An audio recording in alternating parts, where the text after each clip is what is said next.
That is all I have to report, my lady.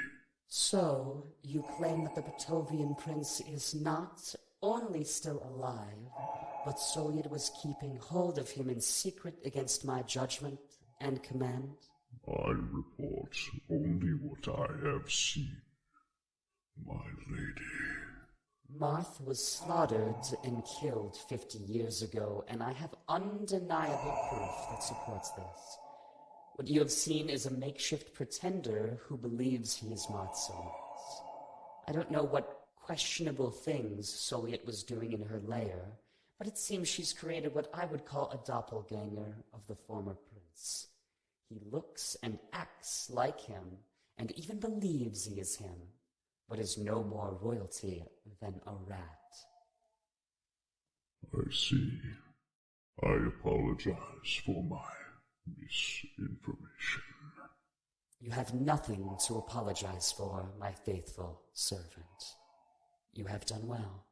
And my orders to proceed. Even a circus clown in king's clothes can command a crowd. Stamp him out and break the final bit of hope that Petovia has left. And as you're doing that, do not forget your real mission. Never stop looking. That is my command. My sire. Excellent. My name is King Decker, and I'm here to invite you to an evening not like most others.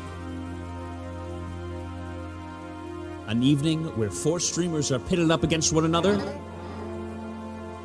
in hopes for fame and fortune. Will one streamer rise to the top and unlock fortunes like no other? Or will they all fall victim to the horrors of Marth's Dungeon?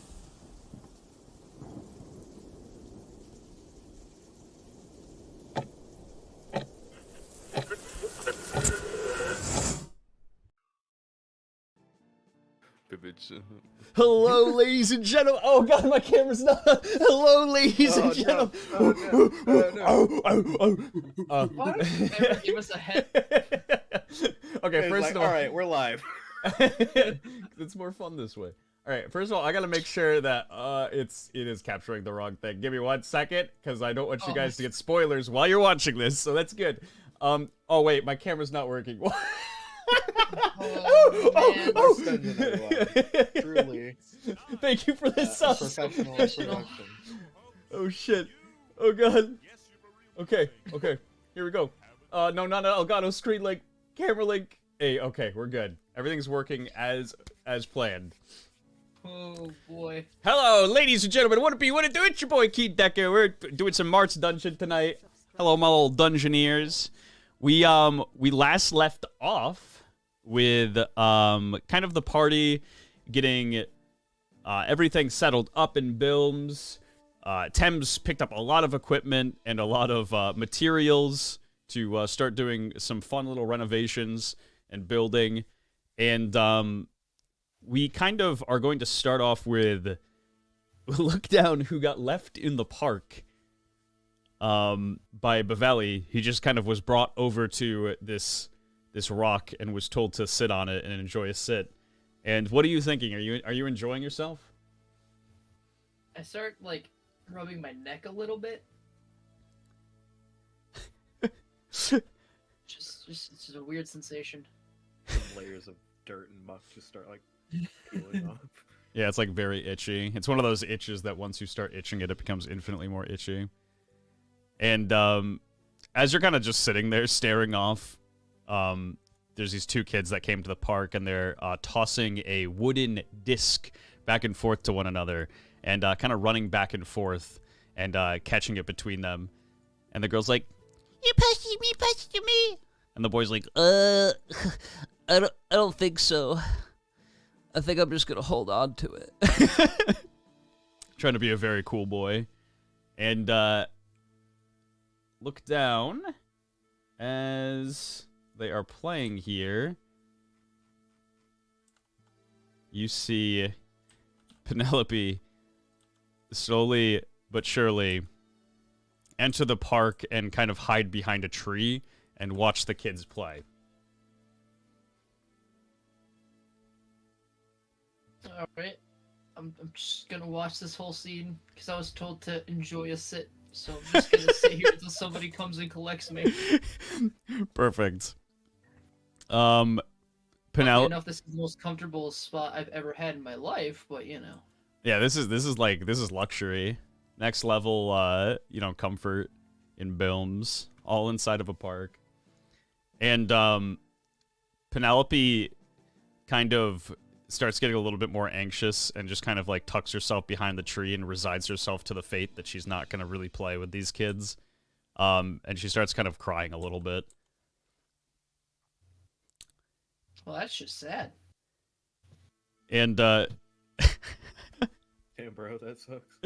Serviad Daniels kind of he kind of appears next to you. He is in a sitting position as well, but not actually sitting on anything. He's just kind of levitating on air. And he kind of leans into you and says, you should go help her out. Help in what? Penelope, she looks like she wants to play with these kids, but it seems like she's too shy to ask them to play.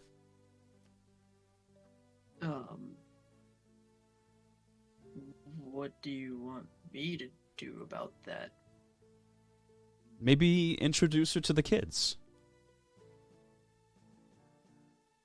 I think being an adult might kind of make them look up to you, and... Sorry. Yeah! Why? Why? I can't do it anymore! I didn't have to mention that. I can't! Do it! He's going insane now. But he does say that you being an adult is kind of a big thing in this situation, as they would look up to you. And maybe you could just go over there and introduce Penelope to them. I guess I can try. Okay.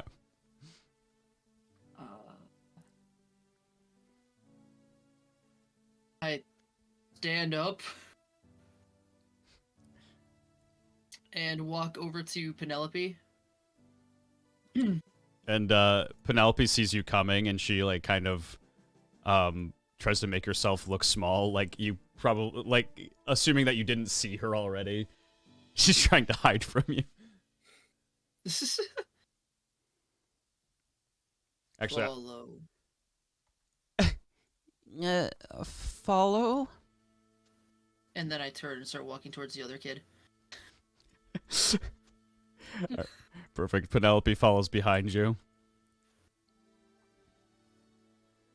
Hi. Are you okay? So as you're walking up to this kid, are you kind of like getting in front of him, or are you like behind him? I just get up like to the side of him where I'm standing now.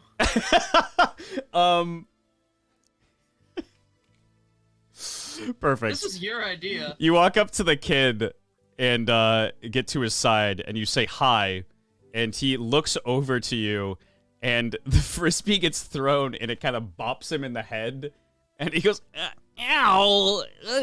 And he looks up to you and goes, ah! And falls to the ground.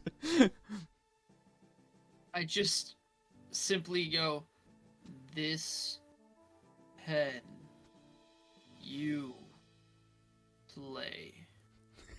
And the little girl kind of like starts doubling back a little bit. She says, Get away from him, Billy! He's scary! And Penelope kind of like looks back and forth and sees the situation unfolding, and jumps up onto your shoulders, looks down, and starts kind of like tapping on your spine. She's like, don't worry, I'll get him! I just kind of no-sell it, but just let her do whatever she's doing.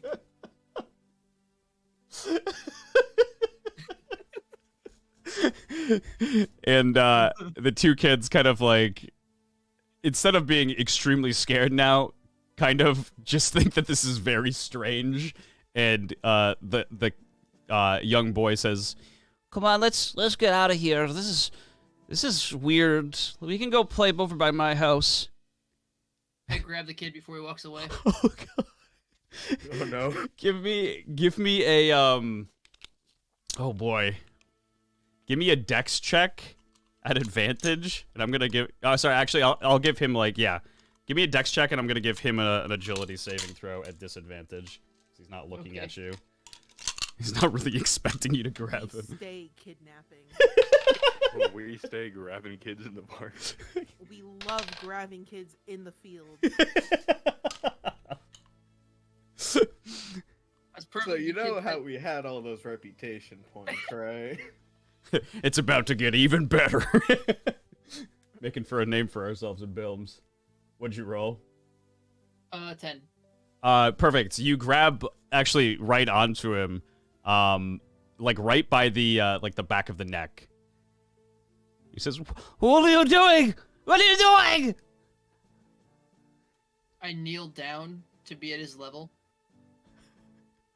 And as Penelope is still probably stabbing me in the back, I just say, "You play." Give me an intimidation check. Oh no. I'm not trying to be intimidating, but I can see No, where you this are is not. intimidation. Oh no. Oh man, that's a 17. This kid like is trying to scramble away from you, and then you say that, and he looks directly into your eyes and just sees the red nature of your like kind of burning eyes, and he wets himself Oh no.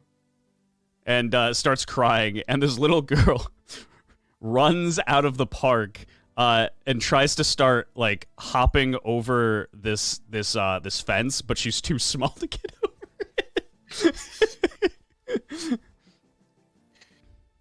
I let go of the kid. And he kind of like falls to the ground and does the thing where he tries to get to his feet quickly and falls back over, and then one last time runs over to his friend and tries to get up the wall too, but he's also too small.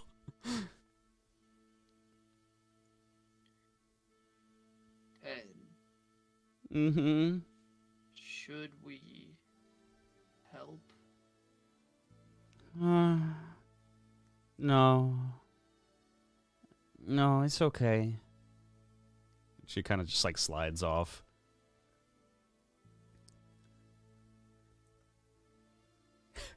That was fun. Yeah, that was... And she kind of like giggles a little bit, seeing these kids still trying to get up onto the wall, and she says, "That was fun." And she kind of... She sees that they dropped the frisbee, and she grabs it. Sorry, the disc! And she grabs it. The wooden disc. And kind of like runs only just a little away because she can't really throw very far, and then tries to toss it to you, and it kind of flops in the ground in front of you. I pick it up Okay. and I throw it back at her how I think I'm supposed to. Are you I doing can it? see the kids throw it, so I'm gonna try. Okay. So give me a dex check. Hey, Bro that's a hurls dirty. that shit like a javelin. That's an 18. 18, perfect. You toss it right back to Penelope, and she kind of like, it's like dead center, and it like bounces off her chest initially, but she catches it after that, and then like raises it up into the air. She's like,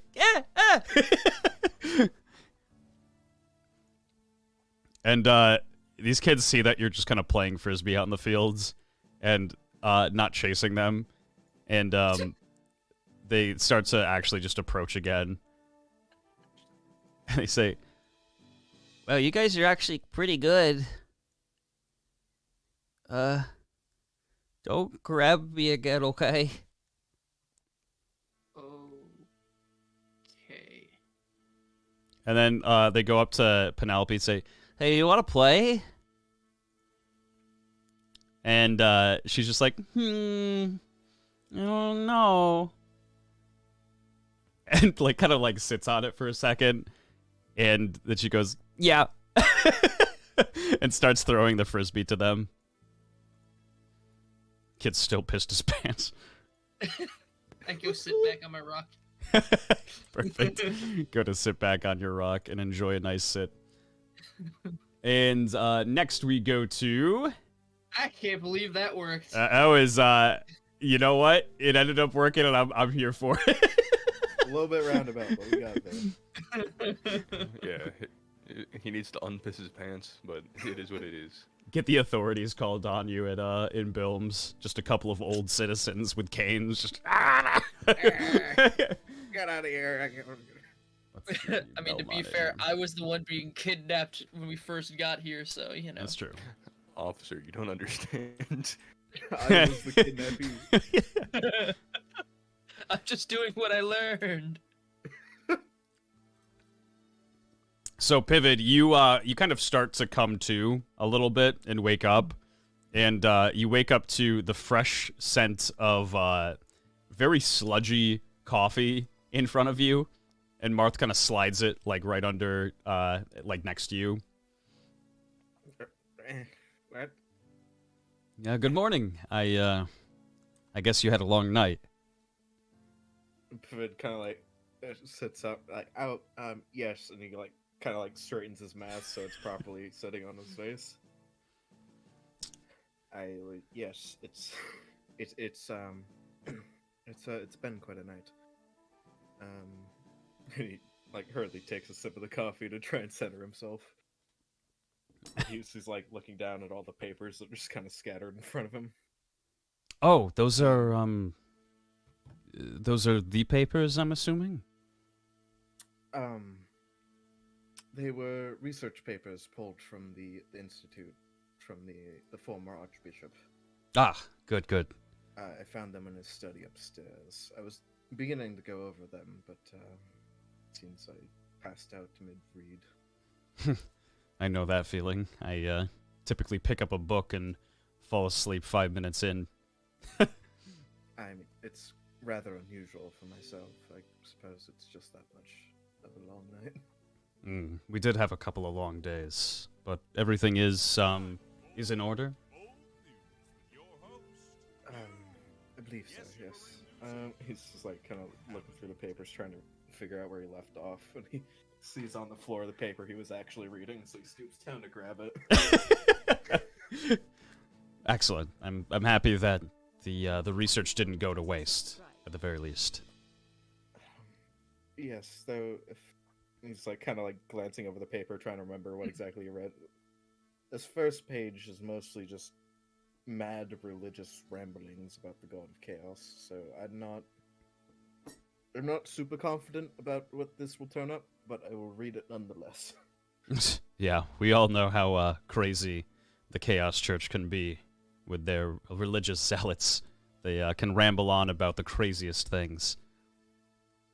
Hopefully something good comes out of the research at the very least. Yes. Did you try to wake me up earlier? Oh, yeah, I tried to wake you up, and you were pretty conked out, so I figured I'd get you some coffee. Maxwell ran to the library to grab Vesuvius, but he's taking a little while. I'm a bit concerned about him. Hope everything's you know, okay. Max, he'll just talk and talk as long as somebody will listen. And I think Vesuvius is a bit too kind to tell him to stop. Oh, believe me, that is what I'm exactly worried about. Well, I'll try to wake up and then get back to reading. Sure, of course. We're gonna be heading out in not too long, actually. And I'll brief everybody once we're in the castle. It was, what did he say? Hellspring Village, no? Yes, Hellspring Village. I know the environment of it quite well, actually. You've been there before? Yeah. I'll probably get into it a little bit more. It's a bit of a long story, I suppose. I understand.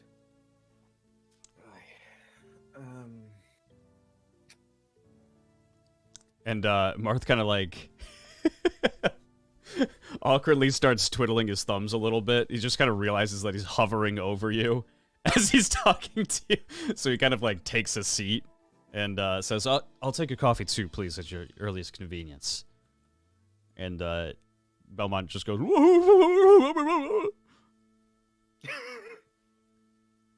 By the by, Belmont, how much is a night here? And Belmont, let's see. Should have paid, but I apologize for such a thing. Belmont like runs over to you and hops up onto the table and goes, ooh, ooh, ooh, ooh, ooh, and like kind of like gives you like the signal that you don't have to pay for the night. Are you certain? I was kind of sleeping at the table here. Yeah, Belmont was actually very, very kind. He said that we could all stay at the inn for a free night. Oh. Wait a moment. Didn't Max pay? And Belmont goes,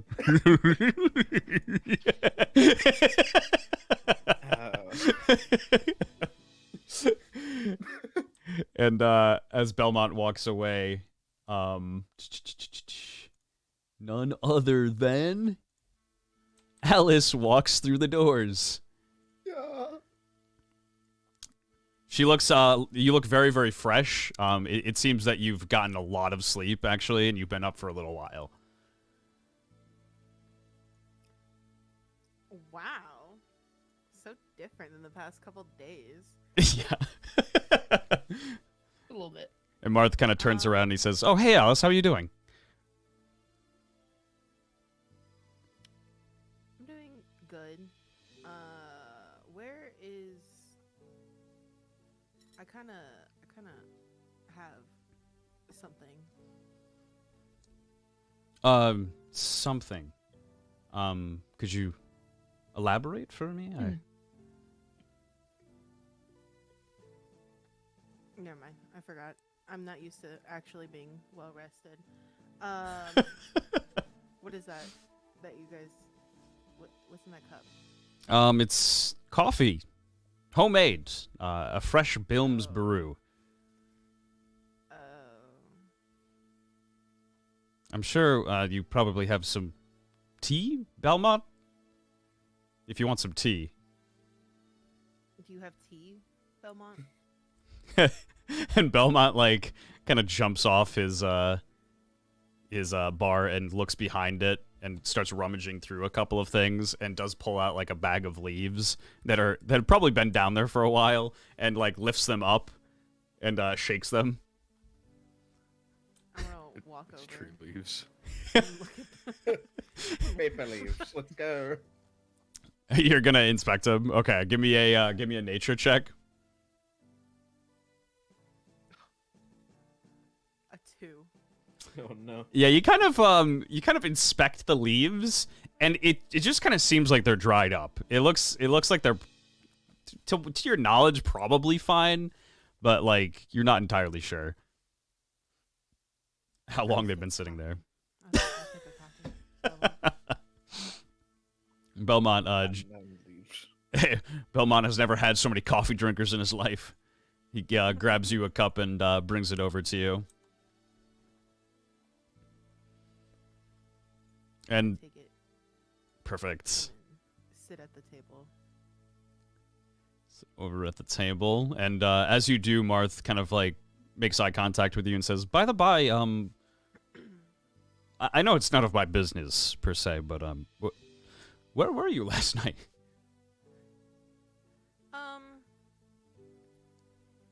You know, here and there, around. Enjoying the nightlife of Bilms for everything it is. I mean, enjoying something of Bilms. Sure. I'm quite sure she just went back to the mansion and slept. Busting it down with Grandma and Grandpa. She hit the greedy. Literally. Well, I'm just happy that you probably. I assume that you probably had a good night, at least a night's sleep. Yeah. Very. I don't. Oh. Oh, you okay there? I know. You might want to take a sip of the coffee. It's a bit hoarse. No, I did. No, I did. I smelled the coffee. Oh, yeah. Anyways, Belmont is listening. inching. Oh my god, I can't talk. Inching closer. Yeah. Oh, I'm gonna take a sip of the coffee. You take a sip of the coffee, and does Alice particularly like coffee? I would say yes. Oh, okay. As long as she kind of likes coffee. This is just very, very bitter coffee. There's nothing wrong with it. It smells a little bit funky, but like it is good. It is just very bitter. And as you take a sip of the coffee, Monsieur Thames arrives after bringing his supplies back to the castle. He's like literal ton of supplies. Yeah. He seems a little bit winded. Has everyone been sitting? I've been sleeping. Fuck it. It's fine. The stuff's in the castle. Oh, good. Stuff? Good. Stuff? What stuff? Yeah, Thames picks up some supplies. I'm going to be adding some things, and Tim's kind of looks and trails off whenever he says that. To the castle.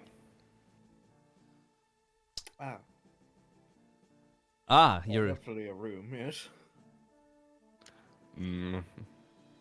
Yeah, sure, I'll give you one. Hell yeah. And Marth kind of laughs, and he's like, "Yeah, I kind of assume it's better than resting behind the throne. That's kind of my bad. I do apologize for that. Cold stone is not that bad, okay? The throne's a little uncomfortable, but the stone's not that bad. For the tenderness of human skin and bones, it is kind of brutal. But I gotta give it to you. Is for, okay? The robe. What are you doing with the robe? My robes, my sorcerer robes, they're very soft, you know. Oh, are they? Yes. Do you mind if I No. Okay. So I will say I don't know where particularly Look Down is, but one thing I will say is before we leave, just make sure to pick up any supplies that you wish to. I will pay for the lot. For whatever we need, we did get a relatively large sum of money from Bilms to pay for our expend. Speaking of that, Marth, and Thames will take out his coin purse, which is significantly smaller than it once was. Oh my. You see, you did not give me any of that whenever I went to go buy the supplies. Oh, of course, yeah. My apologies. How much did that run you? 490 gold. He spits out his coffee a little bit. He says, What supplies did you pick up?" I am building rooms to a castle. Do you think that it is free? No, I suppose not. But sure, of course. My apologies. And he walks up to you and he hands you 500 gold. I plan on buying steel, so can you add another 100 to that? And Marth kind of like penny pinches and just like winches just a little bit and then drops another 100 gold in your hand. Much appreciated. This is for the good of Otovia, Tim says with a shit-eating grin. Probably the first one you've seen in a while. Think of it as Thames is getting my cut as well, you know? Just, it's okay. And Belmont is like wicked wide-eyed. He's just like, "Oh my god, that is so much money." Maybe they could afford to sleep on my table. Yeah, he's starting to rethink giving you a free night. And after that, Marth kind of like turns to the rest of the group and says, "Does anybody particularly know where Look Down went?" But I've seen him. No idea. I haven't seen them now. We kind of Marth and you walked away before Look Down kind of went anywhere. The last time you saw him was at the wall. Yep, because I was just standing there until Pavelli showed up and then showed me to my seat. And there was nobody there. Well, I mean, you see the park on your way to here, right? Yeah, yeah. So actually, that is true. You did pick up supplies. You went through town. You were over in that area too. So you probably did see him. Actually, give me an observation check. A post-observation check. A 7. You didn't see him. Rip. Would I see Penelope playing? You probably heard Penelope talking in the park. Yes. I don't know where Lookdown is, but I did see Penelope in the park. Penelope. Oh my God! I forgot to wake her up for this morning. Well, I think that she did a good enough job on her own. Yeah. Right. I'll head over there and bring everybody back to the tavern so we can discuss our future plans here. In Marth, we really do need to find some way to supervise her. If this was a bigger town, she would be kidnapped by now. Yes, that is very true. I'll have to find someone to keep an eye on her. Are there any takers? If you want me to do my job, unfortunately now. I can watch her while we go to the next place. After all, I do need time to add rooms to the castle. But in the future, perhaps we should look at, I don't know, hiring somebody. I don't know. Yeah, Someone we can trust. that is true. You just need a nanny. Yeah, get a nanny. Someone specifically for a nanny job. The butler would have been such a good. Oh man, poor Jeeves. Jeeves would have been terrible with He would have been passed out on the couch, just like drunk. And Marth kind of like said it was okay as long as I got him the vodka bottle. I filled it up myself. Marth pats you on the shoulder, Temsin says, I appreciate it. Does he have to, like, reach up?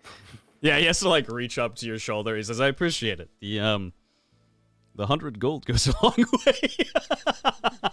And he exits. Temps will clip his coin purse back to his belt. Perfect. It now kind of like brings his belt down ever so slightly. I will ask, do any of you want to buy anything in town or do anything in town before you start to head out to the next area? Yeah. I realized Temps forgot to buy steel. Okay. Actually, nobody does sell steel in town. The best that you do have is iron. He'd buy iron, then that's fine. Okay, let's see. He wants to make a barbell with weights. Let's see what we got for iron. I don't suppose you saw an herbalist in town, Thames. Yes, the one that sells cooking supplies. They are. I believe you walk through these doors, take a left, and then a right. Okay. Thank you. No problem. Sorry, just give me 1 second. I gotta find all the. Where did I put it? No, nothing wrong with me. It's it. Oh, I guess that's where that would go, huh? Is it perhaps this one? Nope, it's not that document. I will find it eventually, I swear to God. Let's see. Is it this one? Which god king? I can't find the document. Where did I put it? God of chaos. And were you buying stuff from the herbalist? My dear Piviod. Baratheon? What's up? Yes, Were you question. were you buying anything in town? Yeah, so I was going to visit the Arbalist, see what they got for both alchemical components and possibly weed. Let's see. Where did I put this one document? This literal one document. I got this. I swear to God. I don't believe you. I don't remember. I just don't remember if I did it on my my laptop or my actual computer. Oh, here we go. Yep, I did it on my laptop. So, for iron, it is 10 gold per ingot. We buy in 10. Okay, you're buying 10. What's the Perfect. weight of each ingot? What is the weight? Oh, yeah, I mean, I'll have it just for convenience sake for you to just be able to carry it if that's the question. No, it's because he plans on making a barbell with weights. Ah, I see. I see. Let me think on man. that. I would say like, I think standard is like 20 pounds each. I think that's probably in and around the area. Yeah. Let's go with that. Okay. And so pivot, I'll actually not flash to the other screen. We'll actually just do this here.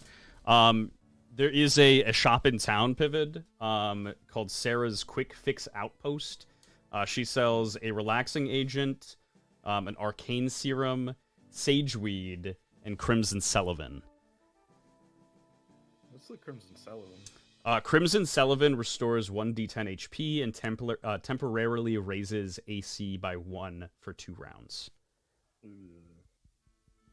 How much sageweed has she got? She has, let's see. She has 10 things of sageweed, actually. Okay. So how much is the Crimson Sullivan and the sageweed? Crimson Sullivan is 20 golds each, and sageweed is 10 golds each. How much Crimson Sullivan do they have? She has 3 of the Crimson Sullivan. I'm buying all that. Okay, so 60 golds, and then how much sageweed would you like? All that. Okay, so 160. Okay. So that's 220? Yes, and let me send you the, let me send you the Crimson Sullivan stats here. Okay. And what's this arcane serum all about? The Arcane Serum is a strong magical brew which allows level 1 magical spells to cast for free for 12 hours. However, after the stimulant wears off, the caster will not be able to cast spells until they take a long rest. As a drawback to it. How much is that? That's 100 gold. Oh, that's tempting. Yeah, fuck it. We both. Okay, you're gonna buy one as well. Yeah. Just Perfect. And that's another 100 golds. Yep. Right, perfect. And then I'll send you that as well. We love a good buy. Yeah. All right. Question for you here, King. Yes. Would there be any statues in the mansion that like Thames could just up and take and to smelt down? I'd have to actually look. I think I remember putting a couple statues, or at least like ones that are kind of like hanging on the outside of the castle, if I remember correctly. I think there's 1 or 2. Okay. Yeah, but I do believe they are. Thames would take them. Marth just watching the distance. He's like, yeah, it was an after edition, anyways. No, we just walked up to the castle, put down a stone cutter, took out our mallets, and middle mouse clicked the entire bottom, and then took all the resources. It's fine. Yep. Thames would just put the statue on his cart. Let's see. After you are all done buying your supplies, Marth does come Wait. back. Oh, Who's gonna own the castle now? who's gonna own the castle? Yeah, what's going on with the castle now? Who's gonna take up residence? Who's gonna run this place? Oh, you mean in Bilms? Yeah. Oh, it's kind of in the air. It's kind of just given to the people. It was one of those tear down this wall moments. All right, we liberated you. It's up to you to figure out the rest. Go See get ya, him. nerds. I mean, realistically, we don't have much time to be doing much of anything, anyways. So we do have to head out. Unfortunately, is the sad reality of it. Marth comes back in with Lookdown and Penelope, and Penelope looks very, very happy and eager, and she runs over to Thames and like waves her frisbee at him. Oh, you got the frisbee. That is very sweet. She goes, right? Don't you mean a wooden disc? Yeah. Don't you mean a wooden disc? Fourth wall breaks and shattered. Everybody looks at the screen. I didn't know that was a brand. It actually isn't a brand. It's literally the name of it. Yeah, I think like the history. Never mind. Martha looks around and sees that Maxwell is still not here, and says, maybe I should go check to see if Maxwell is okay." And he starts to head towards the doors, and Max appears in the doorway and kind of like opens the door a little bit on you, Thames, and just like hits your back just a little bit. It's just like, sorry. Okay. Yeah, sorry Whoa. about that. And he like closes the door and goes to take a like a seat over here. And Marth approaches him and says, was Vesuvius okay? He would he like me to go meet him? I know it'd probably be easier if I just headed over there. And Max kind of cuts him off and says, Vesuvius is he's sick, my lord. He said to give you his best wishes, and he said he'll see you soon. He's feeling very ill right now, and he says that he doesn't want to get you sick before you go out on your adventure. He's just kind of that guy, you know. So yeah, I told him that I would say goodbye for you. Okay. I hope he feels better soon then. Yeah, me too. And Marth takes a step back and says, "All right, we are going to be headed out to Hellspring Village." Hellspring Village, if anybody does not know, is actually a little known place in Petovia. It used to be called Exodus Village before it was bought up and turned into a resort. They are known for their large and luxurious hot springs and accommodating service, but I have a feeling they don't have much business these days. The Radiant Knights asked us to go to this village. I'm not entirely sure why, but I have a odd feeling about why that might be. I actually grew up in Hellspring Village. Back then it was Exodus, and I was a young boy, and that's where I spent a large portion of my childhood before we ended up moving away.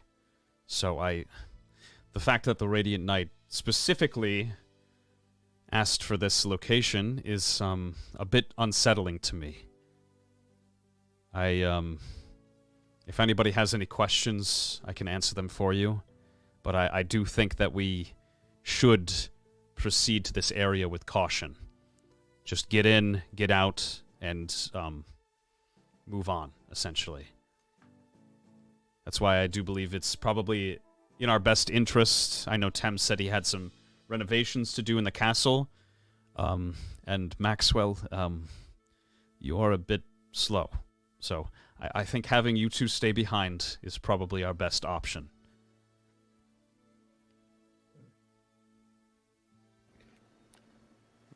Okay. Do pardon the rudeness, Marth, but wouldn't you have grown up in Sens as the crown prince? Oh, well, funny story. I did not. Well, I suppose it was a bit of a secret back in the day, but society's kind of fallen, so it doesn't necessarily mean too much if I tell you now. I was not born to royalty. Neither was my father. We inherited the throne from the king. He did not have a rightful heir. He was a very kind man, and he saw that my father was a hard worker. So back in the day, we lived in Exodus Village before we ended up leaving to the Sens the capital. Rather strange turn of events. Yep, so that's my, whew, that was a bit weird to get off my chest. But yeah, that's why I do know the village pretty well. I don't believe anybody who was originally living there does anymore since it's turned into a resort. So we shouldn't see any familiar faces, but I did visit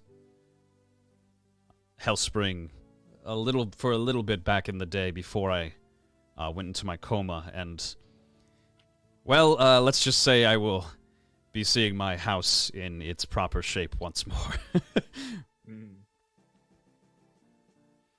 But I would estimate, and he kind of just like looks to himself, like looks around a bit and says, it would probably take in and around a couple of hours at least to reach Hellspring from here. There's a twin peak mountain that we are going to meet at the divide, and that's where we're going to try to park our castle outside. We'll walk from there. But, alright. Perfect. Any more questions? Does anybody have any concerns? Not a real prince. A real prince. Liar! A liar!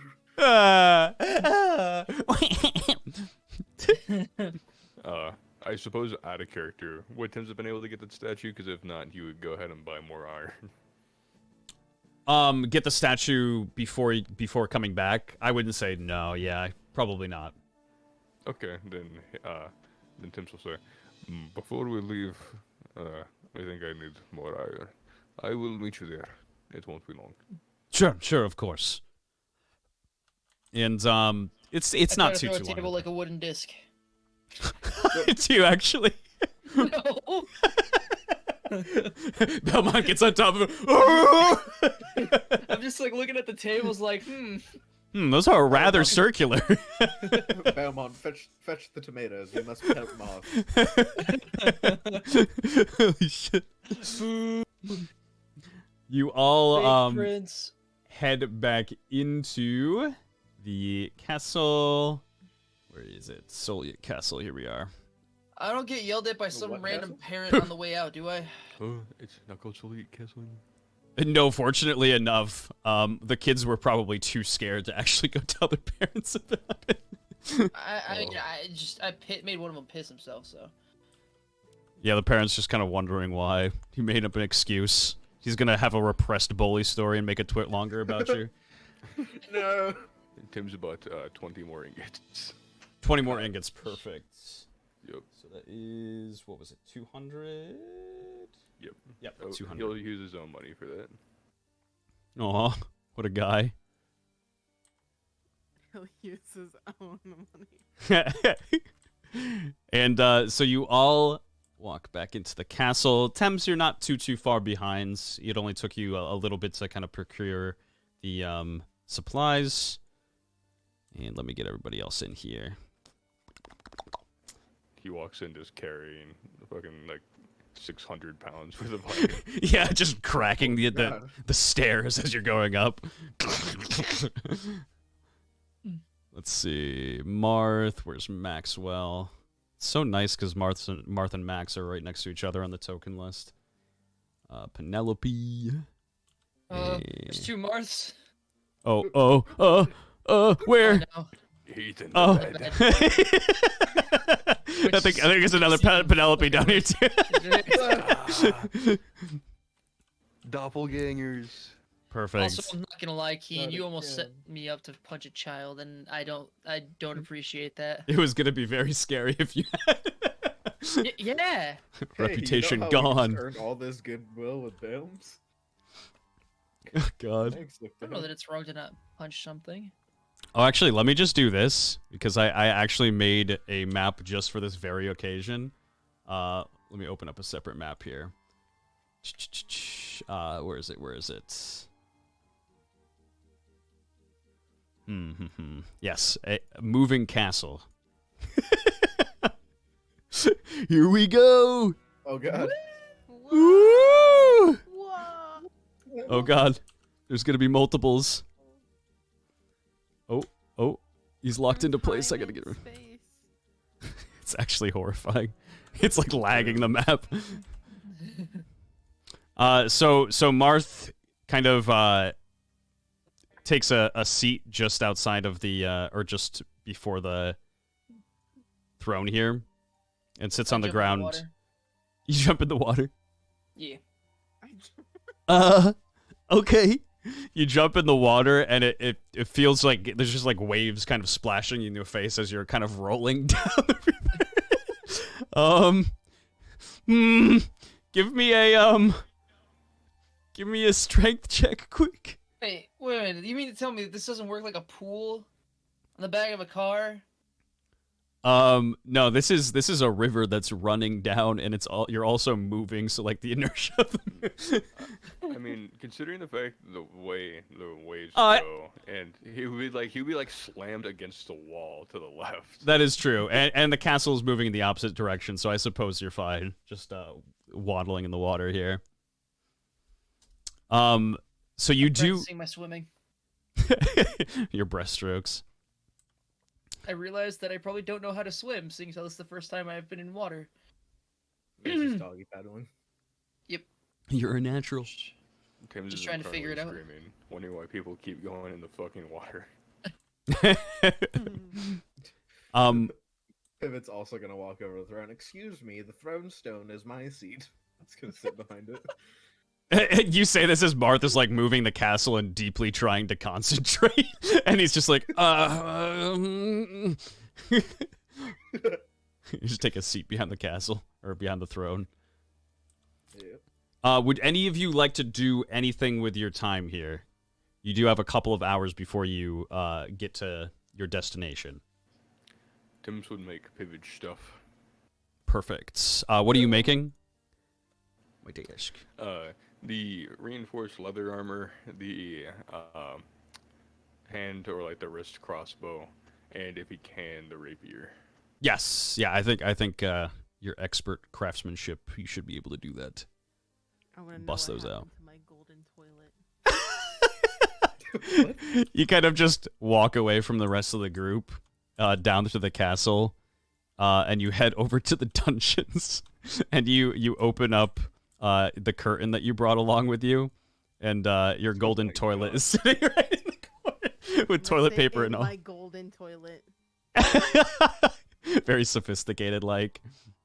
Yes. Just cross your legs and just like close the curtain and be gone to the rest of the world. Let's see. So you're making various armors. Max is going to very like somberly right away, just kind of, oh god, not again. He's gonna walk upstairs and slide into the bathtub here. Oh no. And Please tell me we emptied out the water. no, Max is still boiling in his disgusting water. Oh no. Penelope is going to try to jump in the water as well. Oh no.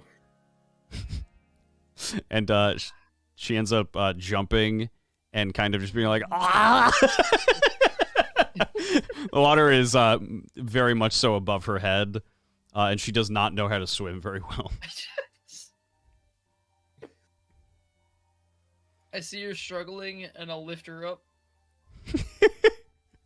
You lift her up, and she does like the thing where she's like, one more time. I let go. And she starts flailing in the water again. Perfect. Pivot, are you just resting? I'm reading. Okay, perfect. I must continue my notes, sir.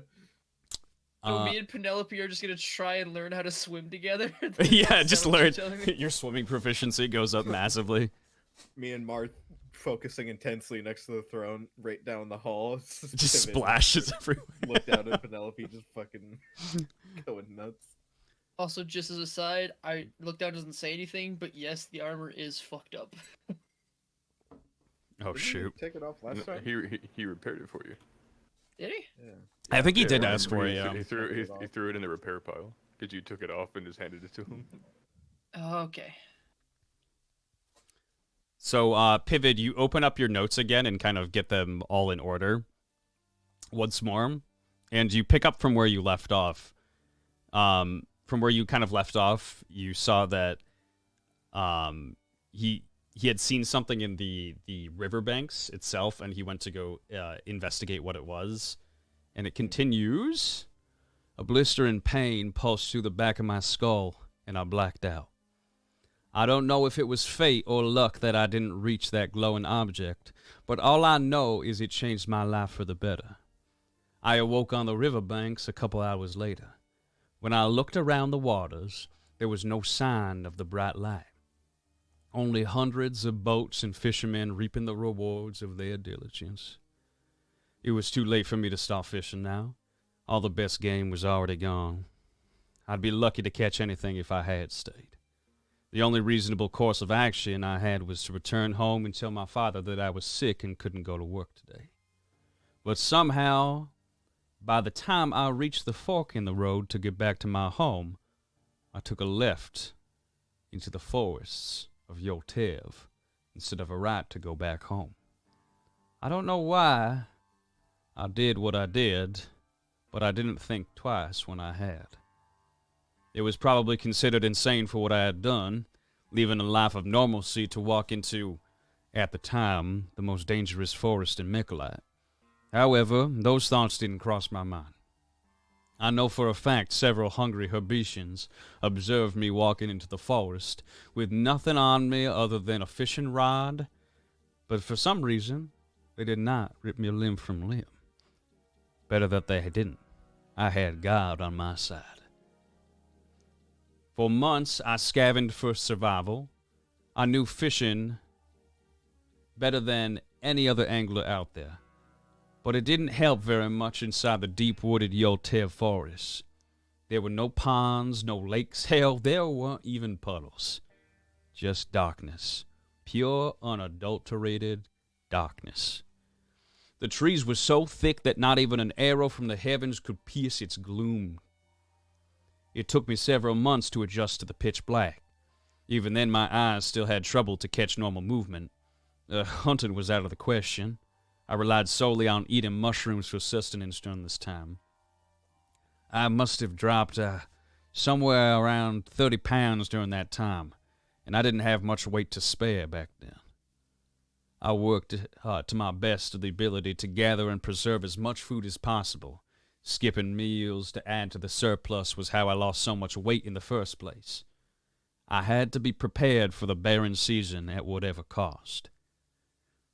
Little did I know that I had been followed and watched the entire time in Yotev.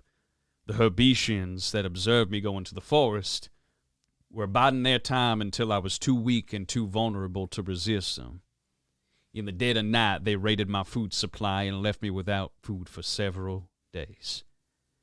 Then it became a waiting game. When they felt it was an easy enough target, they attacked in intervals.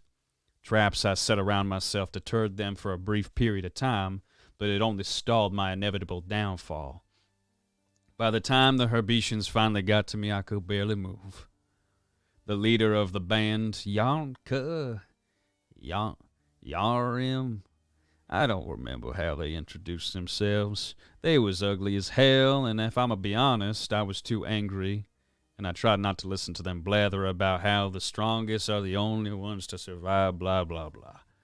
Yeah, I think it was Yanka. Anyways, while this Herbetian nationalist was monologuing at me, I started hearing another voice. I thought perhaps it might have been my exhaustion playing games with my head, but no. This voice was divine. Fear not, child. You have followed the path I set before you, and thus shall be rewarded, the voice said. I don't know why to this day I never responded back. Instead of questioning anything, I just smiled and closed my eyes, like what he said was the intended outcome of my actions all along. Still to this day, I have not heard the voice again, but I know he watches over me. The Herbetian said some strange quip that must have thought sounded cool in their head and went for a killing blow. But by the time their needle-like arm had reached my throat, they were stamped into the ground, crushed in one blow by a massive elephant. Can you believe it? Those creatures don't even exist anywhere in the world other than Evolva. And here by the grace of the nameless God stood before me a Messiah. The elephant quickly disposed of the Herbetians and lifted me onto their back. This test and inevitable blessing had accelerated my research into a substantial position. Here lies within the overall objective of my work. I wish to 1. Understand all native creatures in Nicomentia on a biological and mental level. 2.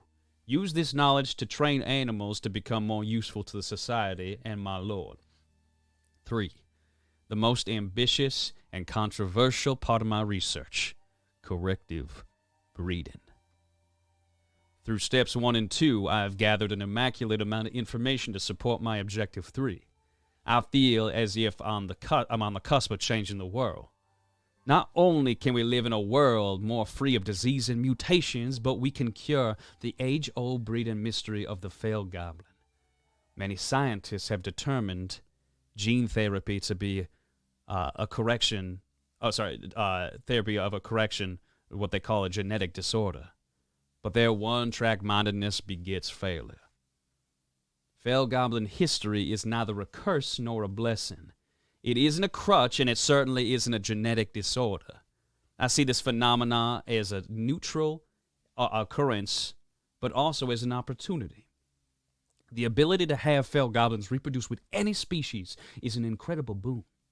Animals that were once brainless, mouth-breathing creatures could soon become more sophisticated than the richest Mechalite lords. This open door to breeding offers limitless possibilities and an entire new society as a whole. However, while all of this intrigues me, the entire reason I do this research in the first place is to bring new followers to chaos. For only through chaos can mortals live their fullest lives. I digress. Corrective gene therapy will not break the Fel Goblin curse. There exists a dominant gene in Fel Goblins called VIUSXO2 that is protected under divine magic. It is untouchable despite even the greatest strides of science. The failure here lies within the inability to play God. Instead of tipping God's hands, we must tip our own. This elephant is the catalyst to my success. I've spent many years with this elephant training him. Elephants, in particular, are the closest animal on Nicomentia to mortal brains. They are not capable of having souls, but can become just as intelligent as any human being. Not only this, but through extreme testing and endless hours of work, I have found that elephants possess marginally dominant genes. With minor modifications to elephants themselves, these dominant genes can have an offset of the Fel Goblin VIUSXO2. I have run several lab testings with success rates of 64%. VIUSXO2 and altered elephant genes complement one another immaculately. They act as perfect counterparts. Through this harmony, a new creature has been born, one with Fel Goblin and elephant traits. This new being, which I call Sin Messiah, can breed freely with any creature as much as they like, just as a Fel Goblin would, but will have a majority chance to create a half-breed. I released my sin Messiah into Petovia. It is not proper to have her held behind walls of stone. I have some of my finest men protecting her on her journey in the new dementia. Soon the world will see my brilliance and the grace of the unknown god of chaos themselves. Lachet tuch buh. And that is the end of the document. Well, fuck me running. Okay. You have a very important knowledge at the tip of your finger. Okay. Keen, I sent you the stats for the crossbow. If you have a chance to look at it. If not, then I can tell you what it is. Let's see. Oh, shoot. I opened up DMs. Let me just open it up from my laptop so it doesn't change everything. 1, 2, 3, 4, okay. Yeah, I like that. I think that's pretty good. And then steel bolts. Cool. Yeah, I'm here for it. Thank you. No problem, gamer. And as you kind of all finish up with your actions, slowly but surely, the... Penelope drowned. Yeah, Penelope is dead. I didn't pick Penelope up in time. Oh, no. Watched it happen. Really? Oh, no. Did that happen? No! Holy shit. I mean, to be fair, you probably left them with the wrong person. Marth is just like watching and twitching from the throne. He can't get up. She's like, ah. No. I mean, I kind of assume that she finds her way to look down and at least climbs up him if I don't grab her. Yeah. If she's kind of like drowning or flailing for too much, she's gonna grab onto you and try to like push herself up. I just kind of assume it's like a loop of like her jumping in the water, getting terrified, climbing up on top of me, catching her breath, and then jumping right back in. Yeah, pretty much. Because I have been there. The castle comes to a halt, and Marth yeah, it comes to a halt, and you both go. Pivot slams the back of his head into the throne. Yeah, you start to just give me a strength check, ever so slightly here, Mr. Look Down.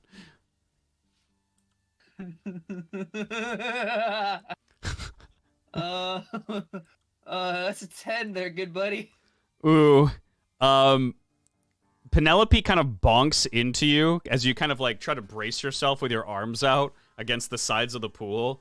And you're still sliding down just ever so slightly, more and more. You can't just kind of catch your balance here.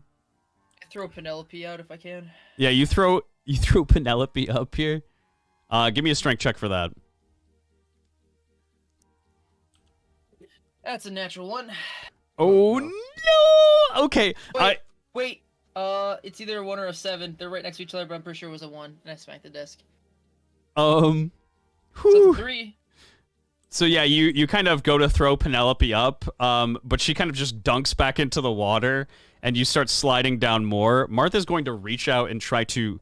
Oh boy. Oh, okay. Martha's going to try to grab Penelope. Okay, Marth rolls a 16. Marth grabs Penelope and kind of brings her right out of the water and tries to get over to you. Look down. Right as you're at the edge, give me one more strength check. Hang on a second. That is a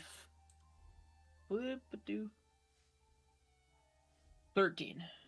Perfect. Yes. So you do catch yourself right at the edge of the waterfall, and you climb back up. Marth looks like he's having a literal heart attack. He says, What? Was fun. You know what? Yes, it was fun. And Penelope kind of jumps up on Marth's back and says, again.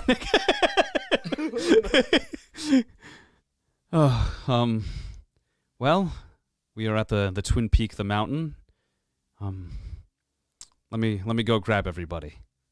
And he starts to walk away and he says, yeah, we really do need glass on this. Kind of mumbles it to himself. Tim's was right. He admitted it. He'll never say it. Thames, you notice the castle come to a halt, and you finish up with everything. Do you head out? Sure. Okay. You head Yeah, out what into kind the of main shitty hall. magic that it travels, but we can still feel the momentum, and then when it stops, we still feel the momentum. This is some jank ass magic. I mean, it is going on. heading at like 30 miles per hour, so it's kind of it is doomy zooming a little bit. Yeah, I just figured if it was it's magic. also Mart's jank ass interpretation of the magic in the book. That is true. Mm. He is very new to He all of doesn't know it. what the fuck he's doing. Alice, are you headed out of the dungeons? Or are you gonna chill for a little bit? I take 5 more minutes on self-reflecting. Perfect. So you head up in a couple of minutes. Pivot, you just finish up with your documents here. He's just kind of sitting there staring at the last page, just like, oh no. What the fuck? How do you feel about it? He's both kind of amazed by the research, but also like, that kind of creature is immediately going to become the dominant like species in the nation if it's not immediately put down.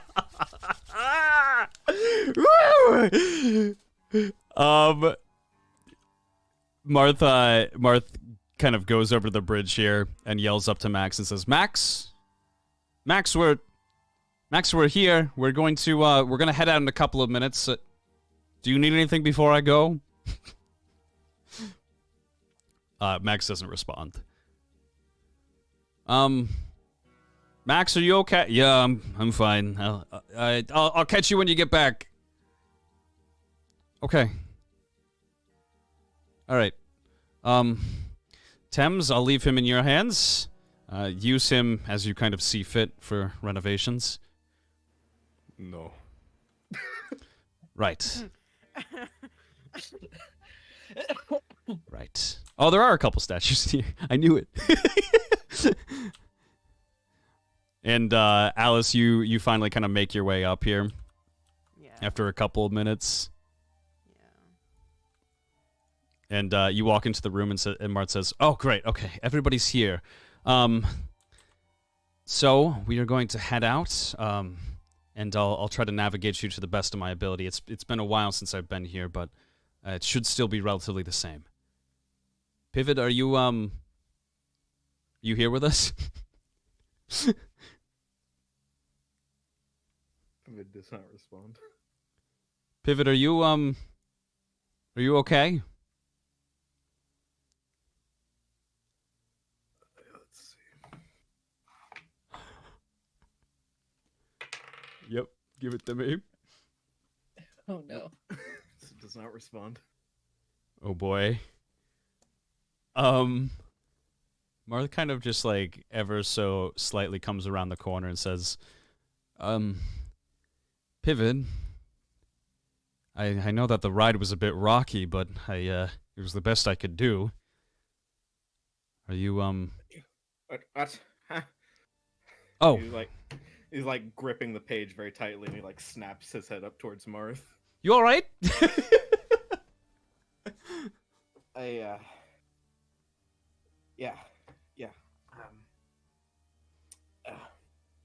He like quickly stuffs the papers back into the bag. Perfect. And Marth reaches his hand out to you and says, "Here, we're gonna head out in just a couple minutes." Oh, we've arrived? Yeah. I know. It was a relatively short trip. It was less than I originally thought it would be. How long? Like an hour and a half, an hour 45 minutes. Right.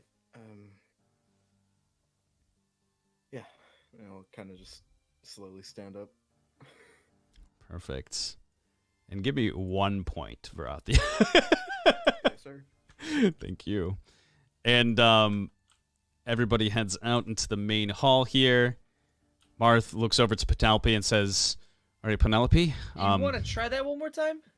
What happened? What did I do?" You called it like Panoply. Did I say? And, Did I say Monopoly? Panopoly? yeah, you, I think you threw a T in there somewhere. Patinopoly. All that reading, now you're fucking cooked. yeah, he's feeling a bit weary after. Penelope, I'm gonna have to ask you to stay with Thames and Maxwell. You probably won't see a lot of Maxwell, but you can certainly help Thames. He's gonna be adding stuff to the castle. Make sure that he adds some cool things, if you could. And Penelope is just like, okay. Tim's begins to start trying to like almost mouth the words, "I only make cool things," but then realizes that it's for Penelope's sake. I love it. And Marth looks around to the party and says, we all set to go? Pivot, I have things for you before you go. Yes. I'm just gonna walk over. Here you go, my friend. And Oh, I'll my. hand you what I sent you. For the audience, he gives a rapier, what appears to be some kind of armored leather jacket, and a crossbow that is mounted to a bracer on his wrist. He looks cool as fuck. Wow, I didn't expect you to get all this done so quickly. Thank you. No problem. And make sure that if you get into anything, you show this, and he'll point to his brand on the side of the crossbow. Of course. And also on the the collar of the of the jacket is also his brand. And Marth, like, actually, let me have him roll an observation quick. See if he's actually paying attention to this. No, he rolls a 3. He has no idea. Perfect. And, let's see. Marth kind of gives one more just check. He says, all right, everybody good to go? Yes, I should be. Thames, we should be back in not too long from now, if all things go well. Well, here's hoping. Yep, here's hoping. We'll see what happens. Tim says in his head, "Wouldn't do these things go well." Yeah, literally never. And so you all head out. We're all still alive, aren't we? That is true. Everything's technically fine. Everybody's still alive. It's only been side characters that have died. Let's see. Where is... Oh, perfect. It's Mountain Peak. All right. You all head down a very narrow path. Oh, wait, this is probably all black for you. Let me erase all this fog. This is the one map I forgot to erase. I don't believe you've done this. Yeah, so you all arrive at a very narrow path between two mountains. Right where they converge. And through the path, let me bring all the tokens in here. Alice. We got LD somewhere here. Yep, there he is. Sounds like a shitty rapper name. I just... Yo, me LD. Yo, what's up? It's your boy LD. He's Limp Bizkit. Yeah. Yeah. So y'all, Discus. yeah, limp discus. Look down discus.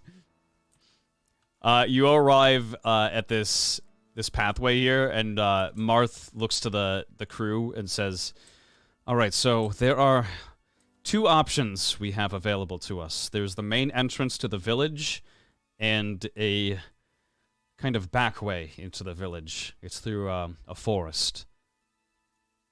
The forest will take us a little bit longer to get into the village, but I can only assume that it's probably safer.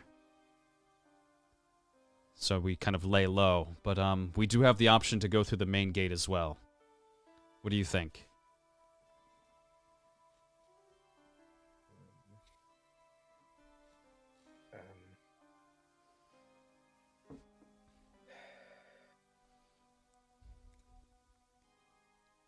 My only concern is that the gods might be expecting us. That is true. Radiant Knight told us to come here, no? Yeah, we could probably expect someone to be waiting for us here. We could always have somebody go to scout for us, but that option is also risky.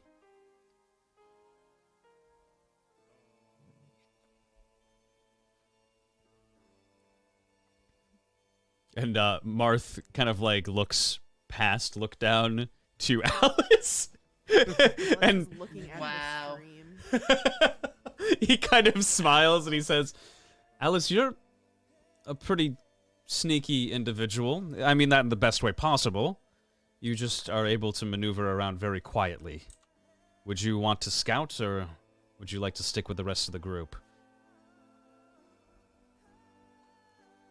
Alice is gonna kick a rock into the stream, and then laugh and say, "Haha," just like earlier in the castle, and then go,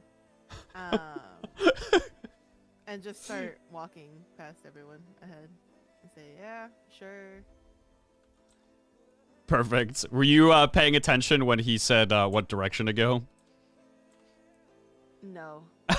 So you kind of start walking forward, and you take like just a left, and Marth says, the entrance is the other way. And he kind of like tries to like run to catch you and tells you this. I was taking the scenic route. Oh. I'm gonna walk the other way. Martha's just like thinking to himself, what an interesting girl. All right, so I'm going to very briefly change maps here. Alice? Sneaky too. That is very true. You are quite sneaky. Marth doesn't really know that, though. Marth always just sees, like, Look Down kind of blatantly doing things, and he sees, like, Alice being very sneaky a lot of the time and not being with the rest of the group. To be fair, who else is going to retain the information and give it back in a manner that makes sense? Look Down. Neither of them, to be honest. So, roll me a stealth before I open up this next map. Vid is gonna walk up next to Marth, by the way. I follow the group because I am a follower, not a leader. A follower. Let me know what you get for that stealth check. I do not ring that bell though.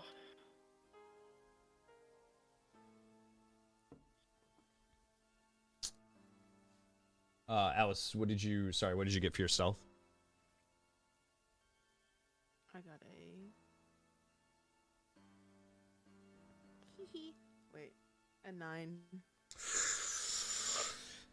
Okay. Solid. So you Holy shit. Whoa! you Are our heads moving? yeah, I bought an animated token packet for some of the animals. Yeah. So Hello? How did you notice the Okay to animals? really shitty. Oh no. You start to head down this path, and you realize that there is not a lot of trees for coverage. It seems that a lot of the trees have been cleared out during the construction of the springs and like the resort. And so you try your best to be stealthy, but end up getting seen by several guards who turn to you. Actually, you know what? Let me. There's no way that these people don't see it. I'm gonna roll like 5 times for an observation check, and I'm sure one of them will probably spot you. Yeah, one of them rolled a 16. So one of the soldiers spots you out and runs over to their general and points over to you, Alice. And the general turns to you and says, "Here, here, what is your name?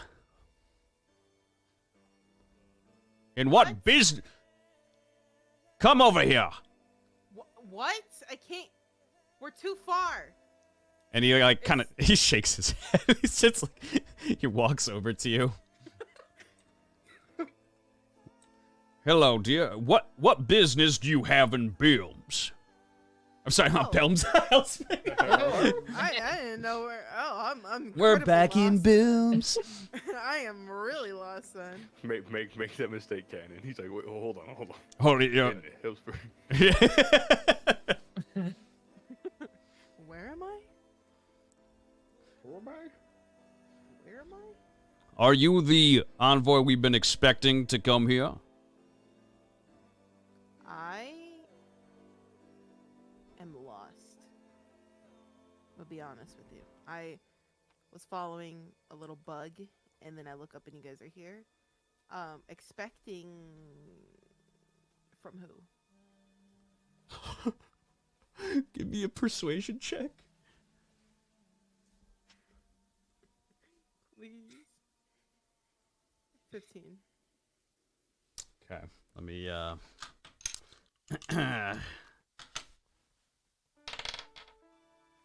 Okay. He does believe you. He says There's no bug on the floor near me. yeah. Says, "Well, it's this area is currently locked off. If you would kindly leave, we are staying vigilant and expecting someone to come through here." Expecting? Like, there's a lot of you here. Like, is there gonna be like a fight breaking out? Like, should I like leave, or like what? Like, if I'm in the area, am I gonna hear like fighting? Like, what's going on here? What did you say your name was? Birch. Birch. Yes. Well, Birch, this place is rather dangerous. We have locked it off as sort of a quarantine. A quarantine? There is some business that must be dealt with. And we are expecting some visitors here. You don't have any cause for concern. All these visitors will just be talked to. We're not looking to engage in a fight with them. Oh, are they like scary, or what are you guys gonna talk about? There's so many of you. Is that what are those animals, by the way? Yes, we have a couple mechalite bears with us, as well as some horses to carry us. Wow. All military trained. Can I pet the bear? Or no? Yeah, let me just. I'm a big animal person. Sure. But then we'll probably need to ask you to leave, ma'am.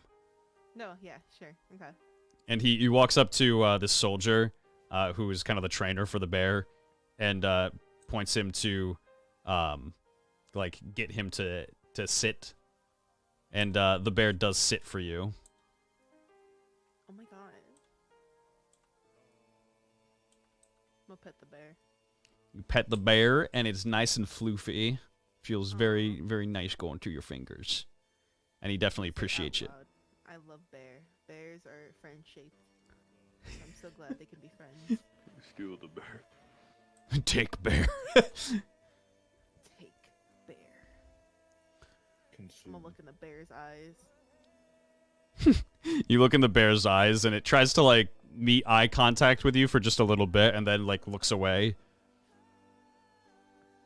I love bear, and I'm gonna pat it on the head one last time.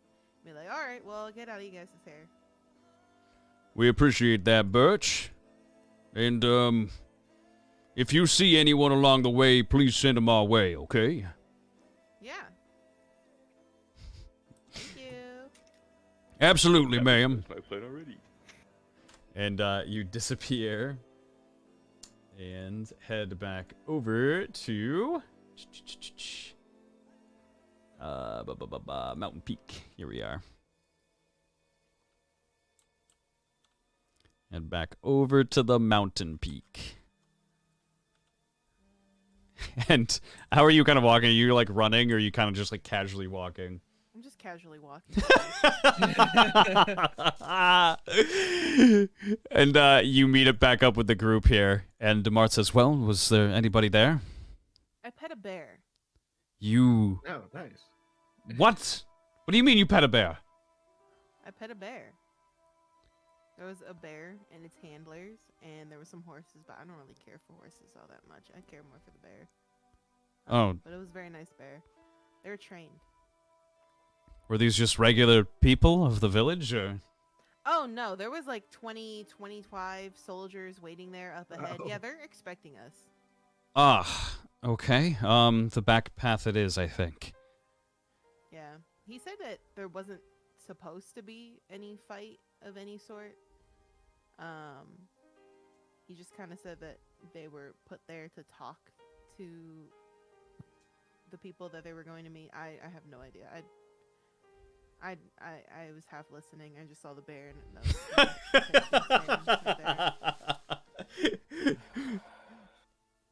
Right, well, I don't necessarily believe any Mechalite soldier. Last time I did, we kind of were attacked without a declaration of war. So I think we'll just take the back path. Okay. And you all head down. Oh, I can't wait to see what manner of monster rips us apart in these woods. The woods are fine. What do you mean? Wait. It does take you a little while to get through these woods. It is a rather long walk around. It's kind of meant to be like a scenic path to the village. Let's see. Where is the forest? What, you're not gonna have look down, just walk right into the front gates? You said you're a follower, right? So you're following us. Exactly. We're going down the forest, man. Man, it is freaking out on our end. Yeah, sorry. It was loading in. Everything's loaded in for you. Boxing. It was breakdancing. It was freaking. Yeah. I was like, here's Discord. Here's the map. Here's Discord. Here's more of the map. Here's Oh. Discord. Oh no. More Discord and then a little bit more map. Yep. Alice. LD. Alice. Who the fuck is Alice? Perfect. Wow, I see you loading the Fell Goblin last. I see how it is. You're just last in the alphabet, I swear. Suspicious. What do you mean? L clearly comes All after three of P. the humans first. I know how Thames feels. So you have been walking for what seems like probably about a half an hour, just down like a very, very large stone path. And as you have been walking further and further down the path, just a very low-hanging fog is just kind of bellowing throughout the forest. And it seems to just be getting thicker and thicker as you head further into the forest. But you do see up ahead the exit.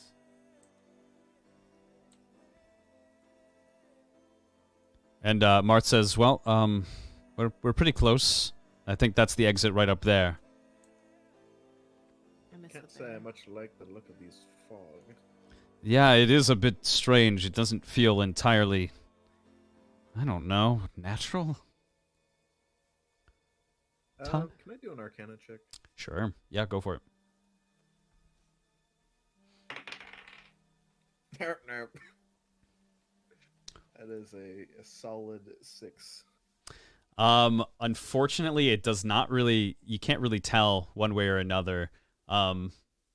It just seems like really thick fog to you right now. Can I do an overall observation? Sure. 19. A 19. You kind of look at the overall area here, and it is very, very abundantly clear to you that that this well is, you get a very bad feeling from it.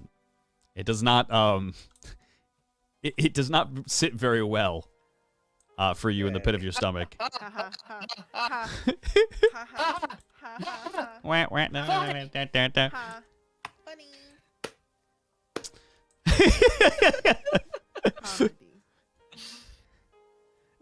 And Marth just starts kind of walking down the path and says, we're almost there.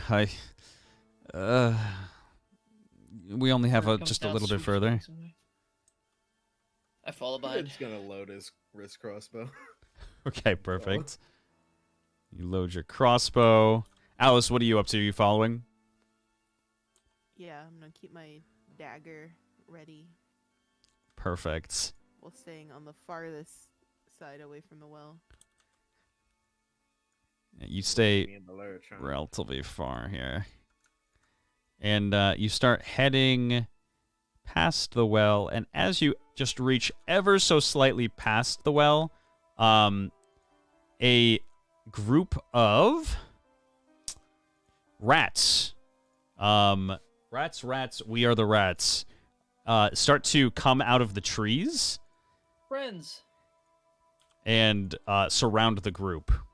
And everybody roll for initiation. Wait a minute, but I saved them. I saved the rats! Affinity. Oh my god, my rolls today, dude. Nice. What do we got? Go. An 11. That's a solid one, my guy. Hey, you're the one that we want to go last, to be fair. The tactician of the true. group. Why do you want him to go last? Yeah, Son of a bitch. Bit suspicious, isn't it? So Roll I the get noted 19. in last, I go last in combat. Anything else you want to put me in the back of? Let's see. Marth rolls a 17. You know where your room in the castle is gonna be? Yeah, right next to the no bad room. You're gonna be under the stairs. All right, let me You're roll always for all the the privilege. ratties. Rat 1 rolls an 8. Rat 2 gets a 12.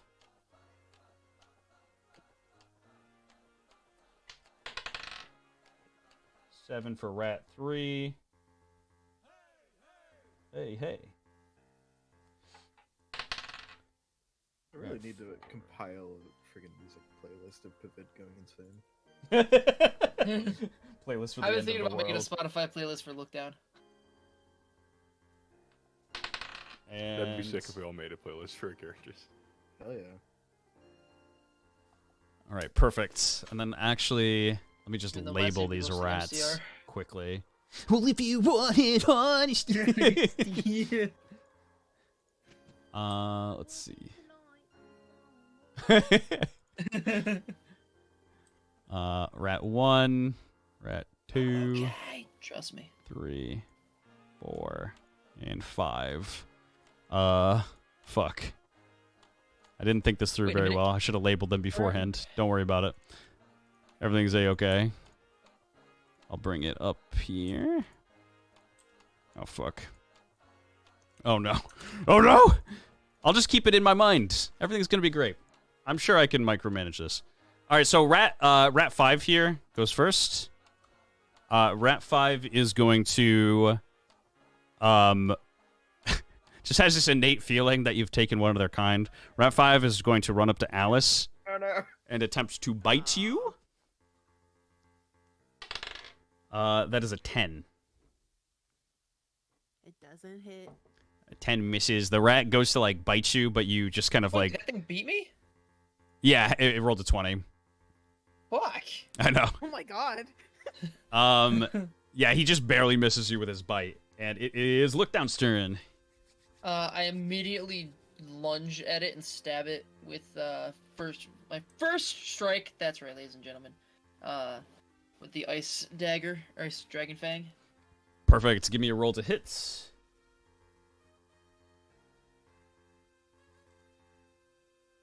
That's a natural one. Not Oh, rolling that dice anymore. oh no.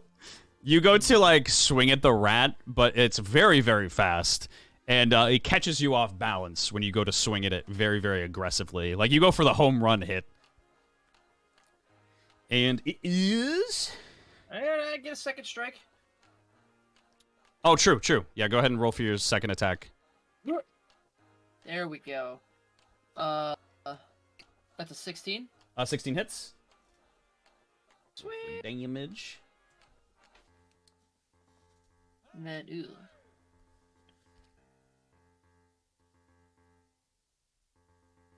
That is 7 points of damage. 7 points of damage. Perfect. As I swing in a whiff and I come back around my left fist and just punch it. Yeah, with a nice big old hook, and you just kind of uppercut the rat. And it hurts him pretty bad. He is not feeling so good. And it is... Marth's turn. Marth is... Actually, let me open up Marth's page here.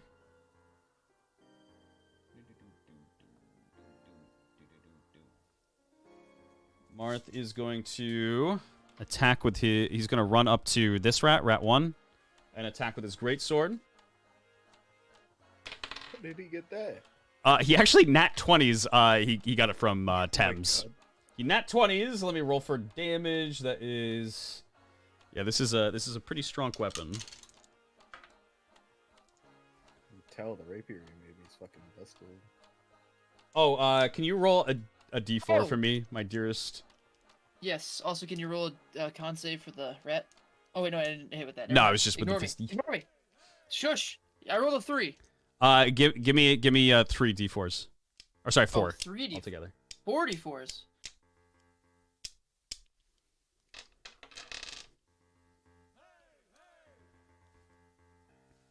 Whew. That's 12. All right, so 12 damage altogether. Yes. All Well, right. 12 on the d4s. I don't know if it's plus anything. And then okay, so he hits this rat for 32 points of damage. And yeah, he just completely crushes the rat entirely. You just see just the guts go. And My God, Marth, what the fuck? you It's a rat. Marth just is like huffing, is like, man, it's just it's been pent up there. I've been wanting to hit something for a little while. And as he brings the sword down on this rat, you see just a large bloom of light energy, and it encompasses the party. And if he kills something with the sword, the entire party is hastened. So enjoy. It is for 1 round. So the entire party is going to be hastened. So you get double attack actions and double like bonus actions for your turn, as well as movement. Oh. And Marth is going to end his turn. That is the end of rat 1. Let me cross him out. It is rat number 4's turn. Rat number 4 is going to run up to pivot here and attempt to... Or sorry, to look down. And he's going to attempt to bite you. He rolls a 4. Okay. It is... Marth wins. Then it is... Rat 2 had a 12, so it is Rat 2's turn. Rat 2 is going to run up to Marth and attempt to bite him.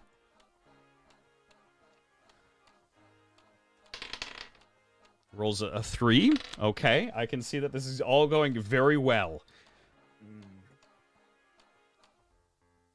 And then it is... That was Rat... It is Alice's turn. Alice is just looking off to the side, To the well. to the well. Can I try to just grab the rat in front of me, like by the throat, into like a chokehold? Yeah, give me a dex check really quickly. Please. You definitely grab him. Yeah, you 100% grab him. You grab him very easily, and then yeah, so you have him within your grasp. I want to walk over and throw him down the well. You grab him, and by the time you get over to the well, give me a strength check very quickly. Oh, please. 15. Perfect. Yep, the rat cannot resist. You toss the rat very clearly right into the well, and down it goes, and down it goes, and down it goes, and down it goes, and then finally you hear a. And let me roll for damage on this rat. Oh no. Do we even hear it? Yeah, you hear a very, very soft, like, after a very delayed fall. Oh, this rat is very dead. Oh my god. Yeah, that rat took a lot of damage.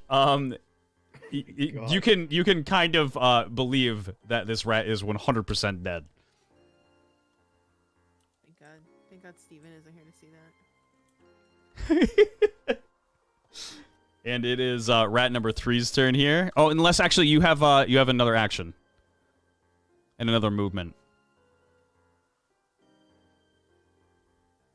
So you can actually attack again because you're hastened.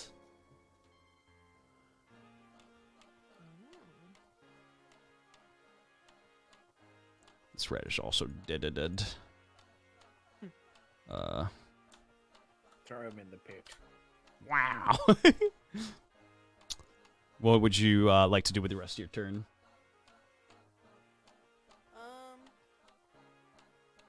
Go back to look down and the rat. All right. Try to go. Can I do another attack or? Yep. That's just it. Just try to go in with my dagger. Perfect. Go for a swing. 3. Unfortunately, this one does not hit.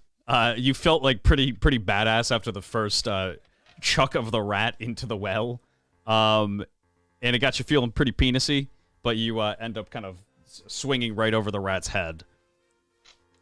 And you feeling what now? Penisy. Wow. What is that? What that means. It's one of those Potovian terms, I guess. And it is rat number. Nope. That's the street talk. And let's see, how far can these rats actually move? I know it's pretty far. Oh, they can run actually very far. Okay, so 45. You stay away from me, you cretin. What the fuck? These rats are faster than I am? But What the fuck? Yeah, the rats are wicked fast. Like that is the one thing that they have going for them. It's gonna run up to They're gonna Marth. be fast when they're dead. That's true. They're gonna be dying pretty fast. This rat's going to attempt to bite. Bitey. It rolls a 4, bruh. What? Okay, it is Piven's turn. Go ahead. Holy moly. Lookdown is only going to practice running after this is over. This is bullshit. Mr. Dungeon Man, I will cast Soul Beam. Oh. I will not be shown up by these peasants. Tommy. Let's see. Penessy. Ooh. Ooh. I just got I the don't weapons, like I might that. as well use them. He's going to use the wrist crossbow first on the rat, just to the right of Marth. Okay. Roll for the hit. That's a miss. That's a 6. You go to shoot it at the rat, and it kind of goes right in between Marth and the rat, and just kind of flies off into the ground over here.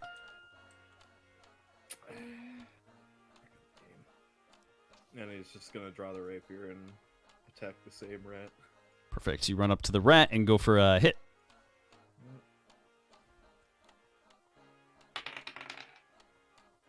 That is an 11. An 11 actually does not hit the rat. Damn. Really to be like that. Oh no. I'm sorry. It's alright. And anything else with your turn? I think you still have like a bonus action if you wanted to use it. I don't think I have anything that can be a bonus action. Okay. It goes back to the top of the order, and look down and pivot. Roll me a Sigma saving throw, very quickly. Oh no! Wait.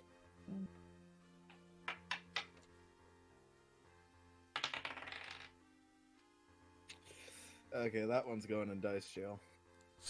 Oh I no! already have one in dice jail. I can't afford to put another one. That's a 2, my good man. Hey, I also rolled a 2, but Let's minus go. 1.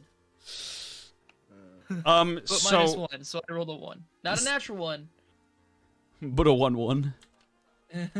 So seemingly out of nowhere, a voice enters your head, and a very soft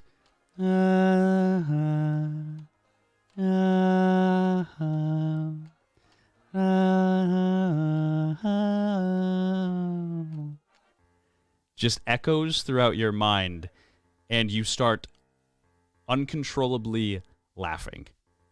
You are laughing Oh. hysterically. Oh. I just Exactly. never imagined Letdown ever laughing in his life. Probably a terrifying sound. And Serviat Daniels is kind of like, he pops out quickly and starts shaking you. He says, "What's wrong? What's wrong?" And, so uncontrollable laughter. A target inflicted with uncontrollable laughter must roll a will saving throw of 12 or higher at the start of their turn, or drop their weapon and be disarmed. If the target drops their weapon, all allies in vision must roll a will saving throw of 13 or higher, or be demoralized. Uncontrollable laughing target cannot perform any action that requires stealth. And so Marth is kind of like fighting off two rats, and he starts hearing just really, really loud, maniacal laughter coming from not only Pivid, but Look Down, the two most unlikely people to ever laugh in their entire life. And he starts kind of, he's like, are you okay? What's shit? And he the rats are kind of keeping his attention occupied. Whew. All right, let's see. It is back to top of the order, and it is Rat 5. Is Rat 5 dead? No, Rat 5's still here. Yes. Rat 5 was the one Alice threw down the well. Oh, Rat 5 was... Okay, yep. So Rat 5 is dead. Just to clarify, before I do anything super silly, Yes. this is a compulsion to laugh, not mental manipulation. Sorry, what do you mean by that? Like, you are magically, like, compelled to laugh. It's not, like, fucking with your brain. It is fucking with your brain, unfortunately. Oh, okay. Yep. Alright, this is gonna get some wacky shit now. Ooh. It is Look Down's turn. Look Down, roll a will saving throw for me. Oh, thank goodness. Oh man, I got a big minus on that one. 15. 15. Yes, you do pass it. Holy shit. You actually are kind of like fighting the uncontrollable laughter. So like you'll go through bouts of just like and you do not drop your weapon. You kind of keep it to your side. Thank goodness. And you can conduct your turn how you'd like. I swing at the rat. You go to swing at the rat. Yep. Give me a hit. So I imagine it's I cock it back and there's tears streaming down my face from all of the laughter. Yeah. Yes. And I just fucking... oh man, I'm sorry that I didn't practice a laughter look down, because I just didn't think that would be a thing that would come up. That's a 13? A 13 hits. Hey, I need a DC 8 con check. Con check. Right. It actually rolls an 18. Alrighty, that's fine. It does 9 damage on the ice claw, dagger claw thing. And then I swing with my fist. And that is an unnatural 20. For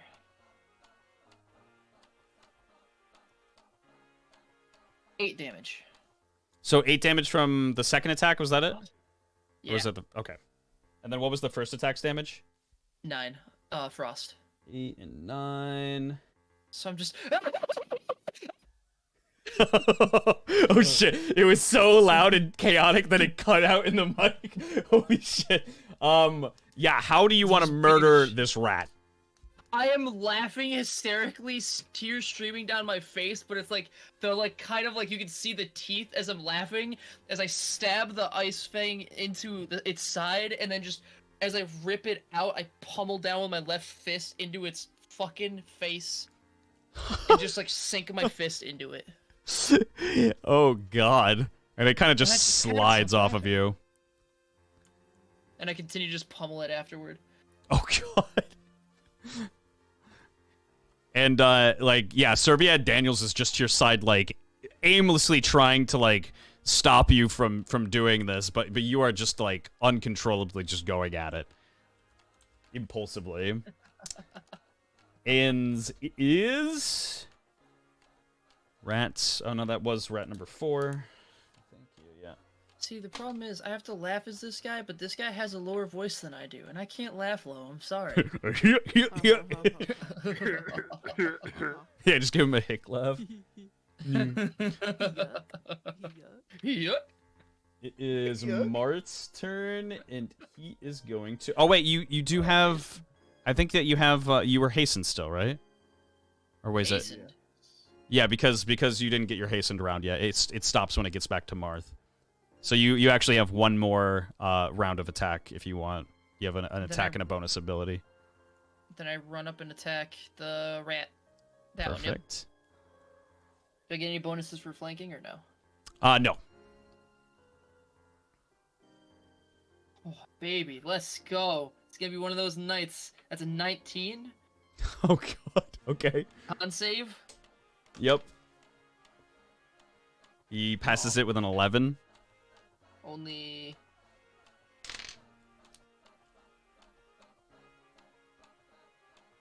five damage. This is rat 3. Takes 5 damage altogether. Nope. That's just for the ice fang. Natural 20 on the fist. Oh shit. Yo. Okay. This is great. This is great. I'm loving this. You know what? Maybe this is what we need. We just need to look down to laugh more often, and they'll do good in combat. He needs to lighten up. He needs to let loose every once in a while.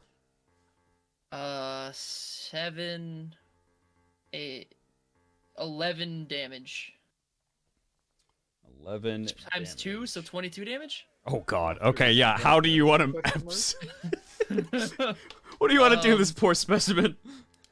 I skewer into it, and then as I pull it, the ice fang up, instead of it sliding out, it stays on the hook, and I launch it into the air, and as it falls down, I punch through it. Oh god. And then the blood just falls over me as I'm still laughing like a fucking crazy person.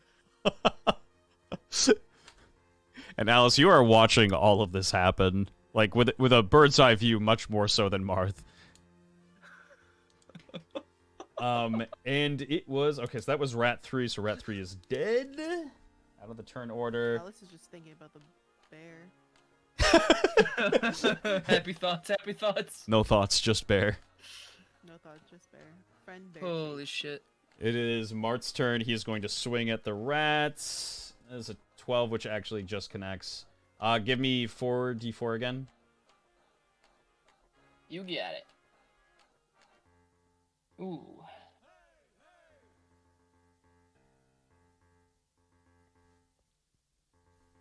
Jeez. Sorry, that's 6 damage. 6 damage altogether, and then 10. I've never seen so many ones on this D4. It's been doing so good. So he just barely does not kill this rat. Is hurting. Let's see. The rat's wishing that he did. And it is actually that rat's turn. Oh god. The rat is going to see all his dead brethren and is going to attempt to, just knowing that he's not going to be getting out of this, bite Marth. And he rolls a 7. Okay. It is Alice's turn. Just snapped out of thinking about the bear and then ignoring whatever weirdness just happened with all those laughs. Just go up and oh god, and try to just finish off the rat. Would you like to go between, look down, and pivot, or you want to go around? Between them. Okay. Yeah, you go in between them, and you just see two crazy people just laughing to themselves, but you're focused on the prize! You go up to the rat and go for a swing.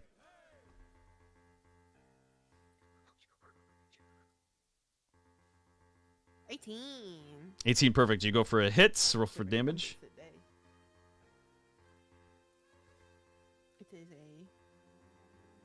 is a 1. Oh, 1 damage. The rat, like, you kind of just nick his ear, and it cuts him open a little bit. And it is Pivot's turn. Go ahead and roll me a will saving throw quick. Yes, sir.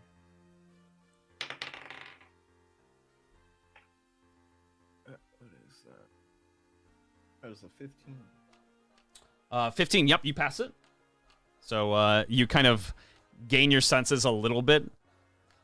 Just enough to kind of, like, ready your weapon at your side. Okay.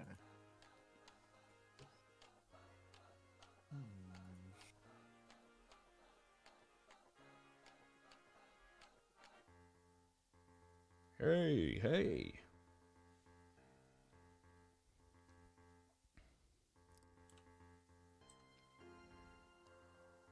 What would you like to do, sir? There's not really any space between them to get at that rat, huh? Unfortunately not. These ledges are kind of like they're raised just a little bit. Like, I would say maybe like 1.5 feet. Or you could go around. Let's see, 5, 10, 15, 20, 25. Do you have 25 movement? Yeah, I got 30. Okay.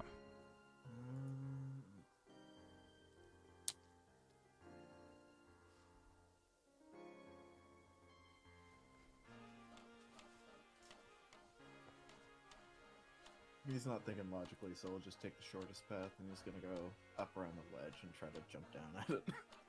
Perfect. You kind of ride along the ledge here and hop down and give me an attack. Are you sure? That is a 15. 15 hits. That freaking time. Let's go. Okay. That was with the rapier, so that was 2d6 plus 1.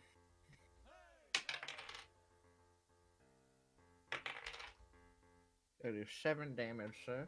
How would you like to absolutely eviscerate this poor little thing? He kind of like sticks it straight through the skull with the rapier, right? Mm-hmm. And he just kind of lifts it slowly and just kind of like backs up over this ledge with it on the rapier still, just kind of dragging it along the ground. Oh god! And he's starting to slowly kind of like do that really unsteady wobble walk towards the well while laughing hysterically. Oh god. So this rat is, yeah, dead on impact, and you're just slowly dragging it backwards. And that is going to end the combat. Marth sees you dragging the rat back towards the well, and roll me, look down and pivot, roll me another Sigma saving throw. That is a 14. Okay. That's a 3. Pivot, you snap out of your laughter right as you kind of reach the edge of the well here, and come to your senses. Look down, however, you start to shake and shake as just a plume of like energy just kind of starts filling into your body, and you start hesitatingly just walking towards the well, step by step. Marth sees you running towards the well, and he is going to attempt to grab you. You are not in your right mind. Clearly. You are going to attempt to break his grab. So give me an agility saving throw, and Martha's going to give a dex check. Oh, man, I'm so glad I grabbed the die in dice jail. What'd you get? I got a natural 1. Oh, okay, good. Still a Because 5. Marth's low was not good, so it was an 8. So Marth just barely grabs onto you and says, "Look down. What are you doing?" I look down. Wait, can I look down? I try to look down. Yeah, I think instinctually you still look down. I tried to look down. And he's going to attempt to drag you like away from the well. Give me a strength check. Ooh, okay. Alright, dice jail. Ooh, dice jail, Jai. Why? Why did you do this? That's a 19. Oh, okay. So you break away from Mart's grab and continue to walk towards this well. And with each step, you start shaking more and more as you reach the edge of the ladder. You kind of push Marth backwards, and he kind of tumbles down just ever so slightly because he was on a raised ledge. And you turn around, grab onto the ladder, and start descending into the well. Does anybody wish to do anything? I thought Can I try start to- singing. Can I try to run over there and try to grab him? Yeah, sure. You go to grab him, and because he's on a ladder, he's going to roll with disadvantage at his agility saving throw. So you will be able to grab him, most likely. Let's see. Yeah, roll me a dex check, Alice, and yeah, an agility saving throw for look down. Hey, I got a 12. You do manage to grab onto look down, and give me a strength check, both of you. Oh god. 16. I got a 9. Ooh.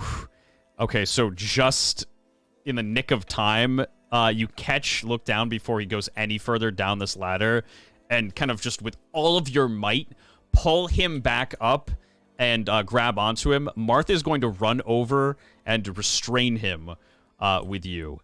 Pivot, what do you do? Pivot's still kind of reeling from this mental mindfuck he just got, and he's gonna like focus on the rat that's currently spitted on his rapier, and just kind of instinctually like there, and like fucking sling it off the blade into the well. And you sling it down and shoo. Donk. You hear it crash at the bottom of the well. He's gonna kind of like toss the rapier in front of him just so it's on the ground, and then he's gonna pretty much go over and try to help restrain Look Down. Perfect. He doesn't know what the fuck's going on, but he knows Look Down ain't doing this shit. And I 6 feet from the edge, and I'm thinking. everybody give me a strength check, and then Look Down give me one as well. We're all going to mash up. There's no way. Yeah, okay. Oh, come the fuck on. There's no way. Unless it's real low on the others. Actually, what's my modifier for it here?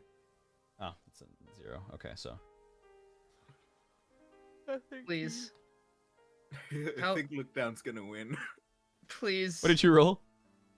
I got a Earl- solid 6. Oh no, guys. I got a 16. Roll. Marth Oh my god. did roll a 17. So Oh. Oh, thank goodness. you all do manage to pull him away from this well as he is just desperately trying to get back in, and Marth says, "We have to drag him away. I think whatever is trying to get him in there is close by." It's some kind of mental compulsion. I don't. Sorry. He's like half fucking breathing hard, trying to pull down away. No, you're okay. Let's just get him out of here before he starts laughing again. We can't bring him laughing into the village. What happens if we break the ladder? I wouldn't recommend it. I'd turn on you. Look, I'm not a huge fan of this band, but I believe Van Halen has a song that will tell you exactly what happens if you break that ladder. You all start dragging Lookdown away, and as you reach the very edge of the forest here, this time everybody hears just a There it is again. and you manage to just barely escape the forest. Before we escape the forest, Alice is Hmm? gonna say the singing is terrible. Hey, man. Come on, dude. Pippin feels Thames' scorn from the distance that he left the rapier there. Shit, you're right. Oh, shit. You can always come back for it. Oh no. Motherfucker. I'll steal too. Make your way back into town here. Let me grab everyone. Give a little grabby. Notes. Alice. Not Maxwell. You know what? I won't leave you last this time. I just gotta find you. There we go. We'll make Lookdown last. You reach the edge of the forest and find lights, and the fog starts to dissipate behind you, and the singing gets quieter and quieter. And finally, when the singing is no longer to be heard, Lookdown calms down and kind of falls to his knees.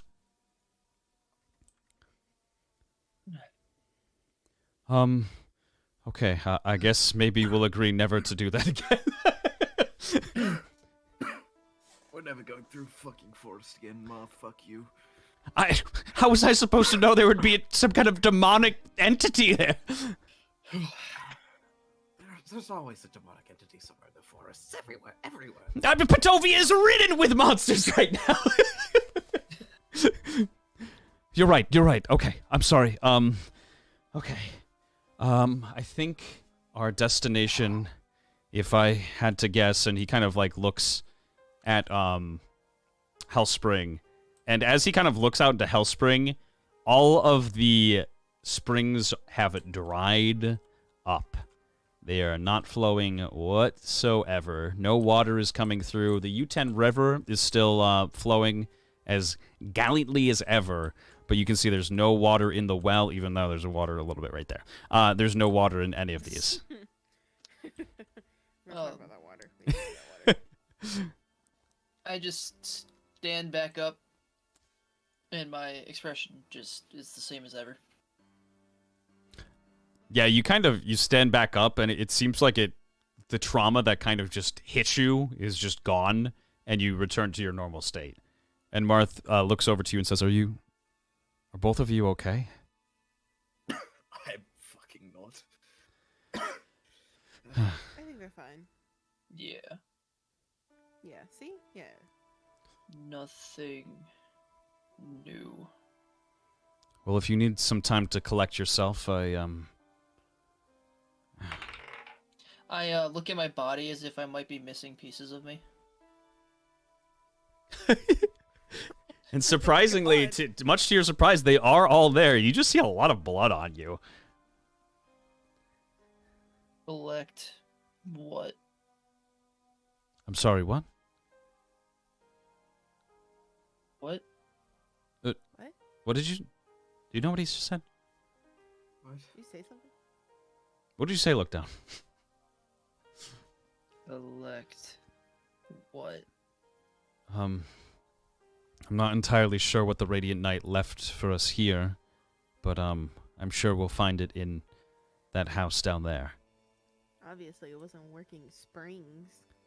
Yeah, clearly not. It doesn't seem like anyone's really been here for potentially a while. This place looks barren. I suppose we can look into it, but we should probably be quick. I want to turn them back on. And then Alice is gonna walk towards the building. Which building are you walking towards? Sorry, let me scroll out for you here.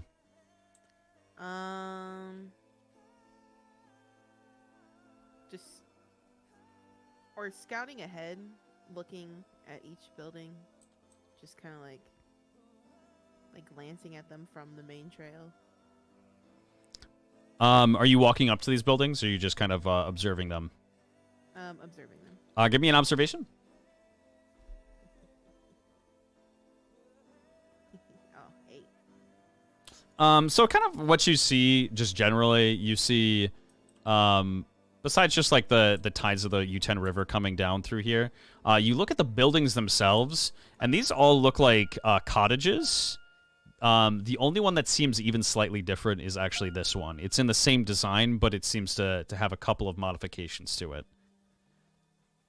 I'm gonna go to that one. Perfect. You walk over to the building, and Marth says, "Oh, hold on, I'll come with you." I'm looking for an on switch. And what would you two like to do?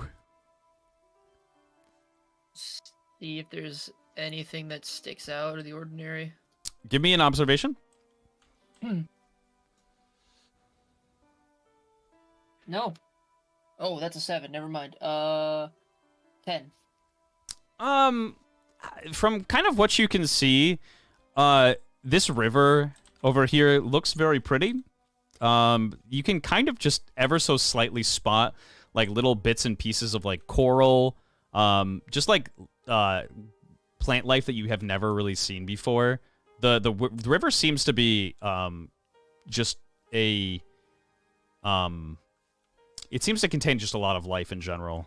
From far away, you can kind of see just a little froggy boy.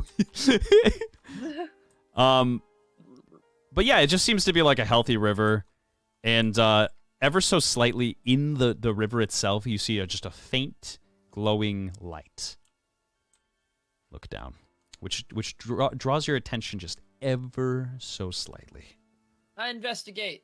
You begin to walk over towards the river. Pivot, what would you like to do? I don't learn lessons. Sir, is this the river that was in the notes? Yes. Yep. So, look down just starts kind of wandering towards the river. Yep. I Pivot's start gonna gallivanting.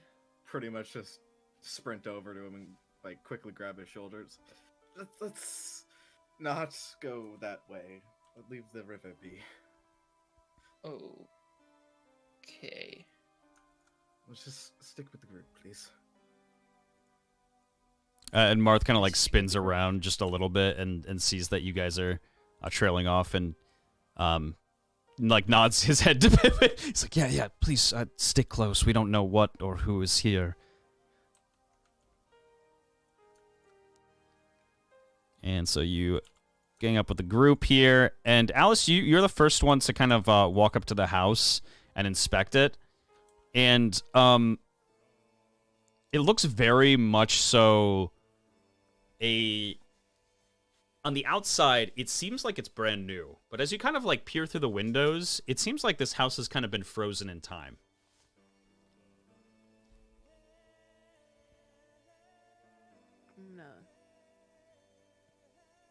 Cuff around my hands and look at the window, look through it. Haven't noticed anything. Yeah, you kind of peer into the window, and as you are peering in the window, Martha kind of gets behind you and says, "This is maybe I could." The window. Oh, you break the window? No, Alice just said that out loud because she sensed Marth coming up behind her. just to see his reaction. And Marth has a mini panic attack and says, "Please, please, please do not do that. Why can't they break the window? Nobody's here. You can't know. Well, I mean, from what you said, there are Mechalite soldiers on the outside of the town here, which is pretty close by. But nobody's here. Listen, And you're gonna hear a little window break. They had bears that were roaring. I mean, I would. I'm not hearing any barrels right now. Please don't break the window. This is where I and like as he's kind of going back and forth, he's like twisting and like turning over his words and just getting fumbled up on them. Well, what is it? Spit it out, Mark. This is where I used to live. Oh, okay. I think that's even more reason to break the window. Hey! You flinches to go and break the window. Yeah, he's just like very angry. This is the most natural amount of anger that you've seen from Marth. He seems very disgruntled, and he stops playing games and kind of walks over to the door and says, "If you wish to come inside." Ugh, God. Oh my goodness, an invitation from the homeowner, and then Alice just walks inside. You go inside first here. I follow the group. Perfect. I'm like a robot. I just need a directive. Bebop. Kind of lingers at the side of the house, staring at the river for a few moments before following inside. And Marth notices that you kind of just. Well, actually, let me give an observation check. Marth does not notice. Never mind. You kind of just Stupid bastard. walk inside. Martha's kind of just preoccupied making sure Alice doesn't break anything on the inside. And he closes the door behind him before looking out just to make sure that nobody is following them. Alice is fully looking through everything. Oh, God. Okay. Every crevice. Where is the map here? Every box. We're at the map. Turning around everything that's inside. So cruel. Going into that young man's room and searching every fucking nook and cranny he's gonna I find. tried to find Marth's room immediately. So I'm assuming you walk in and right away you're just kind of like actively opening up doors. Snooping to the max, yes. Let's see. Let me just get everybody in here and then I'll have you do that just so I have the tokens here. So what door would you actually like to open up first? I don't know if you can see all of them pretty well. The one that's closest to the entrance. Down here? Yeah, she would have been making her way, like opening, walking in, looking around, walking back, opening the other door. You open up this door and look through. You have like a little bit of time here before everybody else just gets in. And you look through, and from what you can kind of see, there's like a table that has food on it, and just a rug from what you can kind of peer through the doorway. She's gonna shrug, close the door, and then walk to the next door. Perfect. Close the door here. And what door would you like to go to next here? Just the one on the left. Over here. You open up the door. You can see a potted plants and some kind of weird like. Oh, What? No, not pot. I swear. No weed. Your mic got out at pot. Yeah. Oh, sorry. It's a potted plants and a stone slab. she didn't close With some the door, candles go to on the it. next one. You which door would you like to go to? The one at the end of the hall. You open up the door here and look inside, and it seems like a basic bathroom. And as you do that, everybody else kind of walks inside, and Mart's like, yeah. Alice is just gonna say, "Not golden." Close the door and go to the next door. What? Close the door. And do you want to open this last one here? Yeah. You open it up, and it seems like an entry to the same room as you were looking into before. It has a piano in it, Oh, and wow. A piano. pretty much that it. That do be it. Is It's it kind of everybody else? Sorry, what was that? I was gonna say I'm gonna ignore everybody else and then go into the one with the potted plant. You go into the room with the potted plant, and let me get rid of the fog in here. And Marth follows kind of like closely behind, just letting you kind of have the run of the house. Really breathing down my neck. Yeah, he is like anxious as you're just kind of barreling into these rooms. And Marth's It's just kind of gonna sit down in the entryway. just right around here. Sit down. Look down. What would you like to do?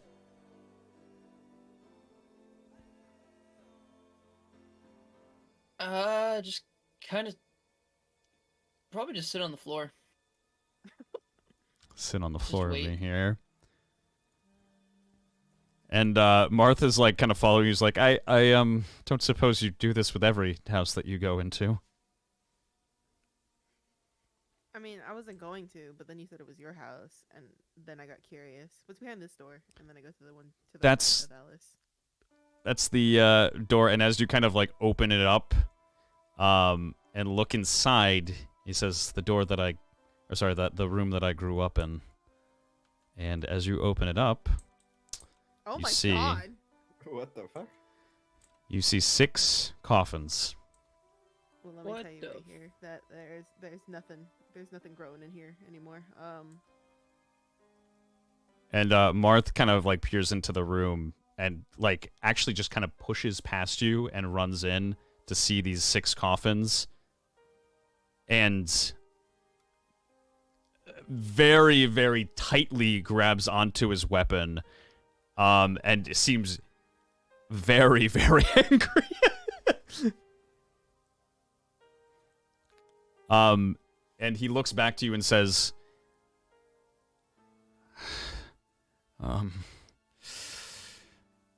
come in. Well, I was going to walk in, and then you just kind of pushed past me.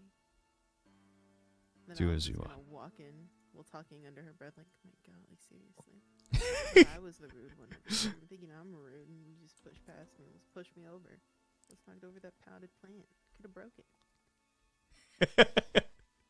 Marth kind of like it starts looking around the room, and does spot his old, like bassinet, and walks over to it and sees that there is a sealed letter and a music box on top of it. Alice is gonna push past Marth and then reach for the litter. Okay. Martha is going to attempt to grab your hand. Give me an agility. Okay. Give me an agility saving throw. Oh my God. A 12. He rolls a 20. He grabs onto your hand and grips it Whoa. very tightly and looks at you with a almost just eyes of glaring death. He says, stop. I can't touch that. No. Well, Marth, I thought you were a people pleaser.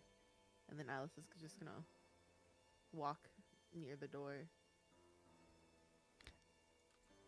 And Martha doesn't even care to respond to it. He lifts up the letter and opens it up. And inside is a seal. A seal that has the sun setting. It is a very special crest for a very special purpose. And are you seeing him open this up, Alice? Are you looking? Yeah. Roll a history check for me.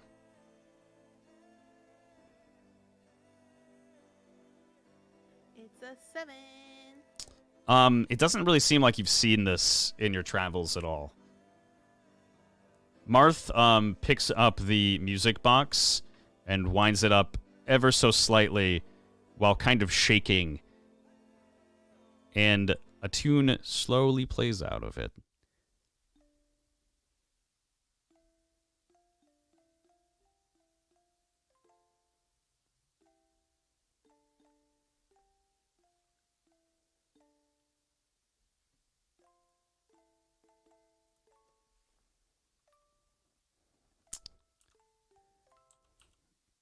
And he looks very bewildered and confused, like he has been duped 1,000 times over. And he looks back to you, Alice, and says, I don't know. How? How?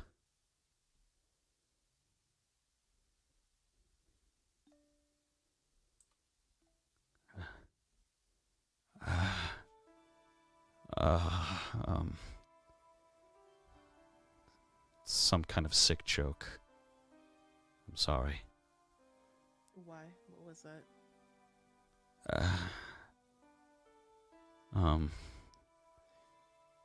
A seal of dawn. Or sorry, a seal of dusk.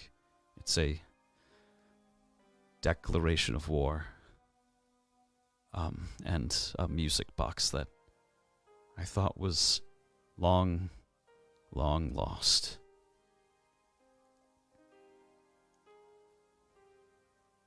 Whoever set this here, this radiant night, he knows who I am very well.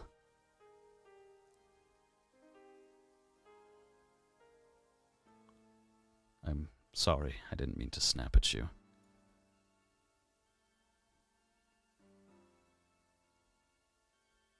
Alice is just gonna be looking blankly at him, and then walking back out.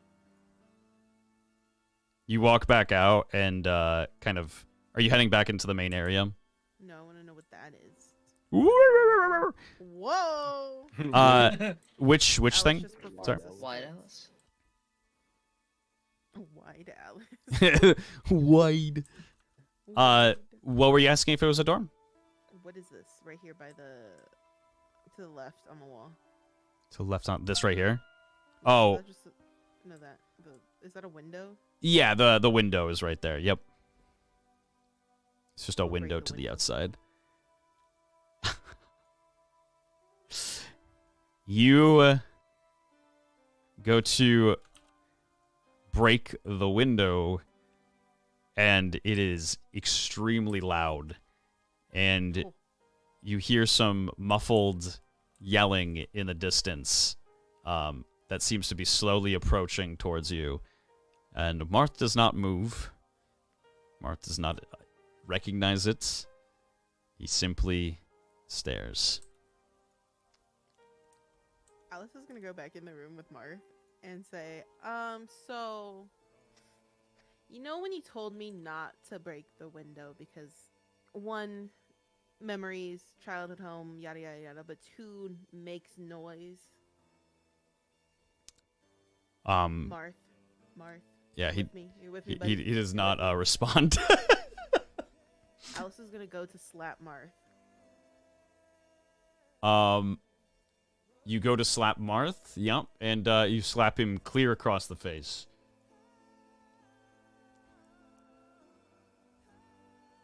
And Can I he investigate the loud crashing noise?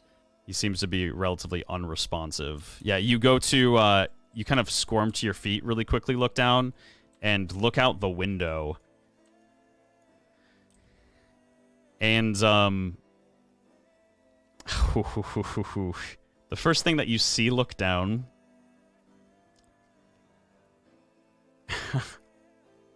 The first thing that you see is a very old God. man with a beard who looks back at you through the window. And roll me a will saving throw. Look down. Oh yeah, no, it's fine. That's only the worst stat I have. Oh my god. Who broke That's that an window? Look down. A unparalleled anger and anguish starts overcoming your body. You start frothing at the mouth as you reach your hand out in front of you. Claws begin slowly but surely growing out of your fingertips, painfully so.